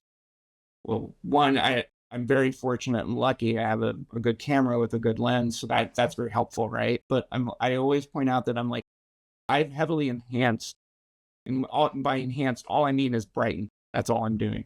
I've heavily brightened uh, the crowd to give the, as you're saying, the picture more depth and emotion, and people are reading into it and going, "Oh my God, look, there's me," or like, I was under like somebody like that yesterday at my show, Yeah. like, or whatever. Like, they're identifying it in a different way. So, and it's exciting for me because a lot of times people aren't necessarily the focus of the photo, but they're stoked that they're in a photo, right? They're in it. Like, oh my God, look, there I am. So, They're a part of the scene. Like it's the literal scene that you're showing. yeah. So thank you for bringing that out. It's a thing that I actually try to enhance and bring out in my photos. But it feels like really effortless the way that you do it. Like it's just like the way this background looks. It doesn't feel intentional, but it is completely 100% intentional, especially like the little sliver of the guy's pants on the left side, the guy with the earmuffs. It's like it's those little things that just break the frame to keep it interesting. There will be oftentimes, and I'm sure you do the same thing. You'll have your photo cropped, and then you'll be like, wait, what is happening back here? Yeah. And you'll draw it out just a little, and then you're like, oh, I got to keep that person in the frame. Or it's just like a hand with a beer or something, just like breaking the edge, or like just something to add a little bit more pizzazz to it. Yeah, my favorite, I've been talking a lot about my favorite photos to capture. Probably another one that is nearly impossible to get. And it's just like, you got to be there at the right time. Not everyone does this move, but like, if someone does something on the floor or like a back bend, like in front of you, and they're like looking up with a microphone or whatever, if I can nail that shot facing down, but then have all of the legs of the people watching, or the like kind of giving this like shape around the person, the subject, is one of my absolute favorite photos to get, because it just looks so cool, because it draws so much attention to the subject, but then you know that they are being surrounded, and it kind of gives this like weight to the photo. I don't know how to describe it. I think you understand what I'm trying to say though. Yeah, I know the one that you're talking about that you shared recently, where it's like somebody in the ground and like surrounded by a bunch of people, and it almost feels staged, like how perfect it is. But it's just you're just so wrapped up in that moment, and just like things like that happen, and like you probably weren't even thinking like, oh my God, it's happening. You took a picture, took a couple, and then just like split. I don't have time ever to think about. I mean, other than trying to get myself in the right place and right time, I don't have time to think about framing or anything. I will say that, I know it enough now. I've been photographing long enough that if somebody does something, I know like, okay, I need to kind of hold my camera over here. But I don't have time to think about, oh, this is in the background, or these people are here, or like whatever. I'm just like shooting away. Moment is happening, capture it, make sense of it, Yeah. make sense of it later. Yeah. What advice would you have for somebody who's like just starting to get into photographing their scene, or like a subculture that they're interested in? I just try to tell people, I'm like, I know taking photos is important, and and you're being familiar with your gear and getting the shot and everything. I'm like, but don't focus on your camera so much that you're losing your interest in the show or the moment that's happening in front of you. Because if you're losing that, you're kind of losing the whole purpose of you trying to capture the moments on your camera. Because I watch, it happens a lot with younger people that are newer for photography, and like, I think it's really important to let people grow and develop on their own. And I would never, ever offer advice unless asked first. That doesn't mean I'm not judging or thinking other thoughts. And I know I probably do a lot of things that people go, why the hell is that guy doing that? And he's really screwing that up, which is fine. That's part of, like, we all have our own methodology, right? But I'm constantly learning. It's like, I watch people, especially with younger people, they'll they'll have like all this stuff's happening right in front of them. They'll get a shot and then they'll look, and then they're doing this and like looking at, and I'm like, I just want to go, what what are you doing? Like everything, like there's 45 seconds left in this song. Like you could get a way better shot if you were just looking up. Look at your if it's really important or you're still uncomfortable or unfamiliar with your camera gear or whatever reason you're looking, wait till the end of the song. Take a second, a breather, look, and then re-engage and then go. But like that's one of the biggest mistakes I see people making is picture, look, picture, look, picture, look. Because you're leaving the moment to do. Every time you do that, you're checking out of what's happening in front of you. People often ask me what kind of camera would you recommend? And I'm like, yeah, it's a hard question to answer because I don't know anyone's budget or what they're, going to be into it for a week and then quit. And I said, if you really want to pursue this, first of all, think, do you want digital or film? And then secondly, try to buy the best camera body that you can afford. And if possible, I know it's more expensive, but I kind of have to read the room, right? I always ask, well, give me about of your budget. So I'm kind of generalizing here, but I try to gear people towards full frame cameras. But I realize, well, if you're talking to like a 15-year-old kid that lives with his parents and has like a couple $100, I realize once again, I'm reading the room, but there's certain ways I'll direct the conversation. But I will say things like buy the best camera body you have, concentrate on used lenses, lens hold their value, so on and so forth, and a lot of things like that. And I said, just remember to have fun at shows. Try to enjoy the band playing in front of you. Try not to concentrate on your camera too much. And most importantly, respect the audience members around you. And there's certain ways I'm framing this, but for the sake of conversation here, I'm just being more direct. Don't feel entitled. Don't show up at a show 3 seconds before the band goes on. And I don't say these things to people, right? But or I do, I frame it a certain way, so make sure that's very clear.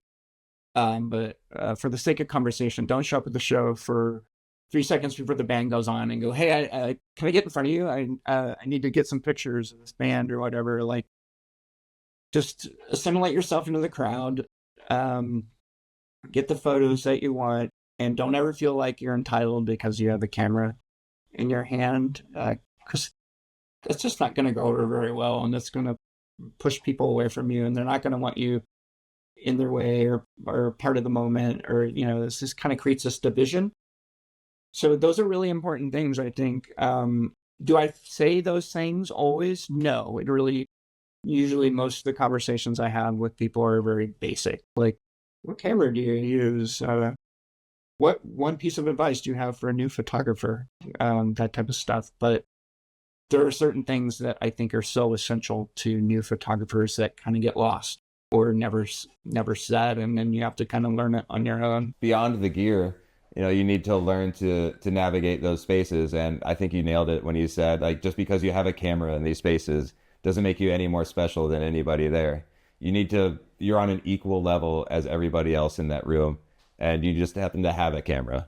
It's always weird to me when someone says to me, maybe a non-photographer, I'll say, man, I got blasted last night, meaning like I got hammered by somebody. And then somebody will go, man, they should show you more respect. You have a camera. And I'm like, no, I'm in the moment. I'm standing next to everyone. Like, I don't expect any sympathy or special treatment at all. Like, I have chosen to be here, and I would be here anyway if I didn't have a camera. So like, I would still get blasted. But it's an interesting thing to navigate with people who maybe aren't familiar. I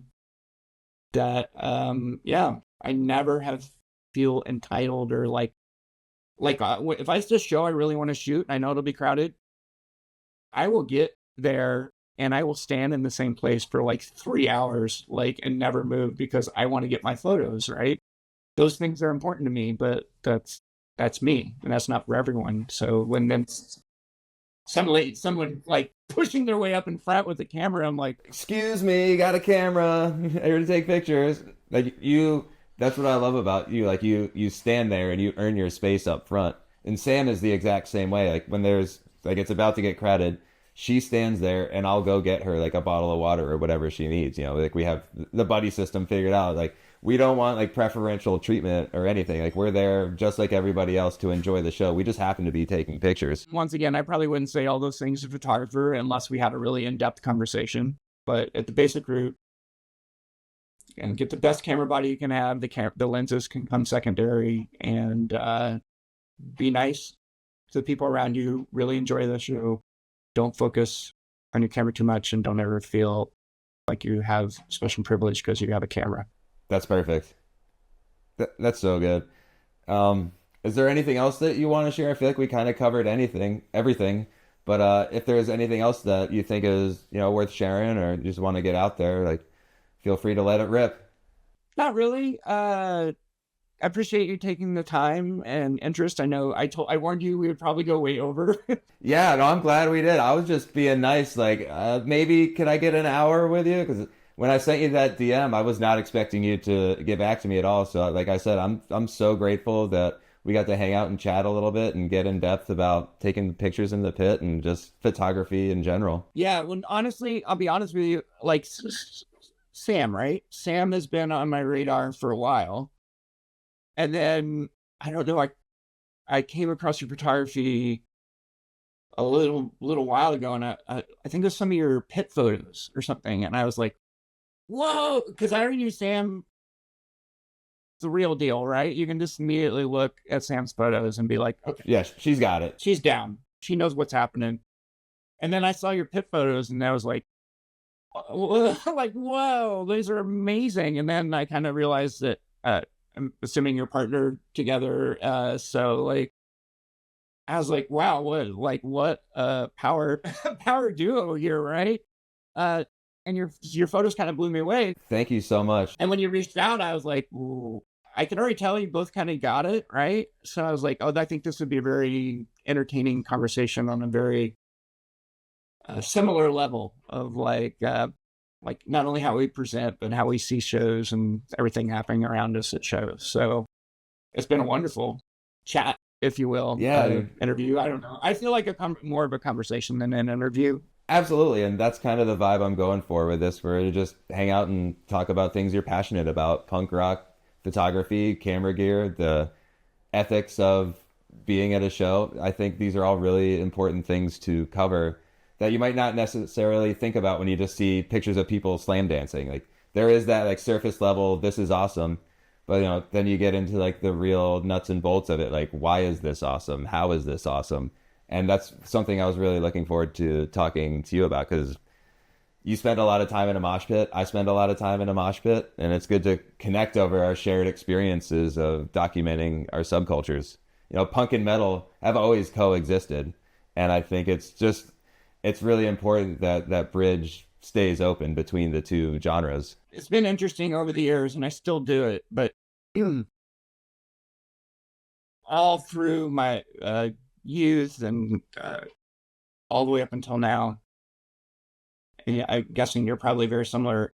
Not only do I go to punk and metal shows, but I go to all types of punk and all types of metal shows. And I think it's, in some respects, is kind of a rarity, not only for photographers, but for music fans in general. Like, you go to, like, I don't know, like a hardcore show, there's a certain type of fans there. You go to a crust punk show, you go to a pop punk show, like they all have these subgenres, and then you find particular people at each one. But I cross the whole spectrum, really, for almost all types of heavy music. So it's been fun for me to take my camera to all these different scenes and kind of document them in their own respective way. But I kind of actually, what was I going to talk about? There was one more thing I wanted to bring up. Oh, you asked me if I wanted to mention one other thing, and I think one important element of my photography that we haven't talked about at all, and I actually don't talk about it very much, um, is that, so I mentioned earlier, I worked for Maximum for 30 years, uh, doing reviews and a music column and a radio show. And I've done other radio shows. I've worked for other zines. I do a photography thing now for Razor Cake, so on and so forth. I worked in a punk record store for years. Worked for a punk distributor.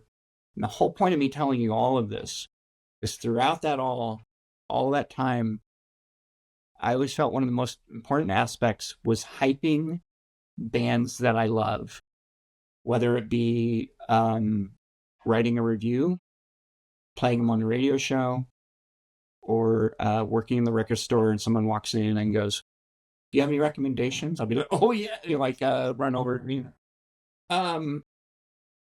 So the importance of that is that, like, my whole life, I've been, for a lack of a better term, and I've kind of started calling myself this, is a hype man for bands that excite me. And so I don't do reviews or radio show anymore, but I do have photography. And if someone tells me that they started listening to a band or checked out a band because of a photo that I took in that band, I'm so 100% serious. I'm like, that is the absolute best compliment. I'm like, my goal is to hype everyone. So, like, I don't know. I'm trying to think of a good example of, like, for like a while, I've been really hyped on, say, Spy, or let's say Dry Socket, right? Dry Socket. I love that band. Amazing live. And so, like, sure, they're really photogenic, but when I photograph a band like that, way in the back of my mind, I'm like, I hope that someone sees this crazy photo that I got of the singer or whatever and goes, "Man, I better check this band out. I need to check them out. This looks rad." Yeah, and that, in a weird way, is like an extension of all the other stuff I've done for the last multiple decades of my life of hyping bands to people that I know or don't know. So I think that's a really important element of my photography that's really important to me. And I feel like sometimes it's obvious in the way I kind of like hype bands and, like, I'm like, "Oh, that was so great." Like, whatever. You're hyping them in your own way now. Like, you might not have that column or the reviews anymore, but like you said, you have your photography and that's your way of sharing that. Like, you don't need to say anything. You just show them, like, this is awesome. You should check it out. With that said, one of my favorite ways to photograph a band, I love capturing a band that looks way different than they sound. So, like, an example would be, maybe it's a pop punk band, but they all look a little more like hardcore, and they're all jumping and doing the, like, Youth of Today, like, moves and everything. And then occasionally generally people I know, will be like, "Hey man, I checked out that band you posted a picture of it." They're like, "I didn't really think it was that great, or it didn't sound anything like." Was not expecting that. Yeah, or whatever, whatever thing they have with that band. And I'm like, that actually makes me very happy. I'm like, okay, maybe you don't like it, but those photos caught your eye. Maybe you should go see them live. Maybe you'll have a different opinion, right? So you still got a response out of it. They still checked it out. And I think that's successful right there. So anyways, I do want to throw that in because that's something I don't really talk about very often, but it's really important to me to, like, hype bands and I absolutely love and turn other people onto bands they've never heard before. You're doing such a positive thing out there. And, I just want to say, like, thank you for all the inspiration. Thank you for everything that you do. Thanks for risking your body, your camera, everything to get the shot and be there. You're making, the punk rock world a more beautiful place, a more inclusive place, and a place that I think people will want to check out just through the work that you're doing. Well, thank you. Yeah, and both of your work is super inspiring and rad to me. And I can't tell you how jealous I am. I don't know if you're going, but I know. Are you going to Fire in the Mountains too? Yeah, we're going. Yeah, we'll be there. It's gonna be so incredible. And yeah, we got photo passes this year. Last year we went. Sam had a photo pass, and I snuck my camera in to do my pictures or whatever. But yeah, this year like we got like actual photo passes, and we're gonna go do it again. And that was such an incredible experience. That was one of the times I cried. Actually, I'll Oh, admit it. I sure I'd It be bawling was my head. it's so overwhelming. Then like people on stage crying, it's a beautiful thing. And if you ever do have the opportunity to go, like I could not recommend it enough. Neurosis is probably one of the, if not the most important bands to me in my life. I've seen them between 30 and 40 times over the years, and it is heart-wrenching that I can't go to this show. I just have too much going on. I can't afford it. I'm traveling in August. I'm already traveling in July. Like, it's just not humanly possible for me. So I'm so excited that, because I don't think, Sam said that she had never seen them. I'm assuming maybe you haven't either. I haven't seen them either, no. But Through Silver and Blood had a really big impact on me. Go ahead and finish your thought, but I just got the 10% notice, and I don't have any way to plug in my device. We'll wrap it up then. Dude, thank you so much again. Like I could be here all night giving you compliments, but seriously, thank you so much, and like I really appreciate your time and everything. Thank you so much. Oh, of course, of course. This has been amazing. Definitely one of my, if not favorite, interviews I've done. So it's been really cool. Cool. That's Appreciate fucking it. rad, man. Thank you so much. Yeah, of course. Of course. I hope we talk again in the future.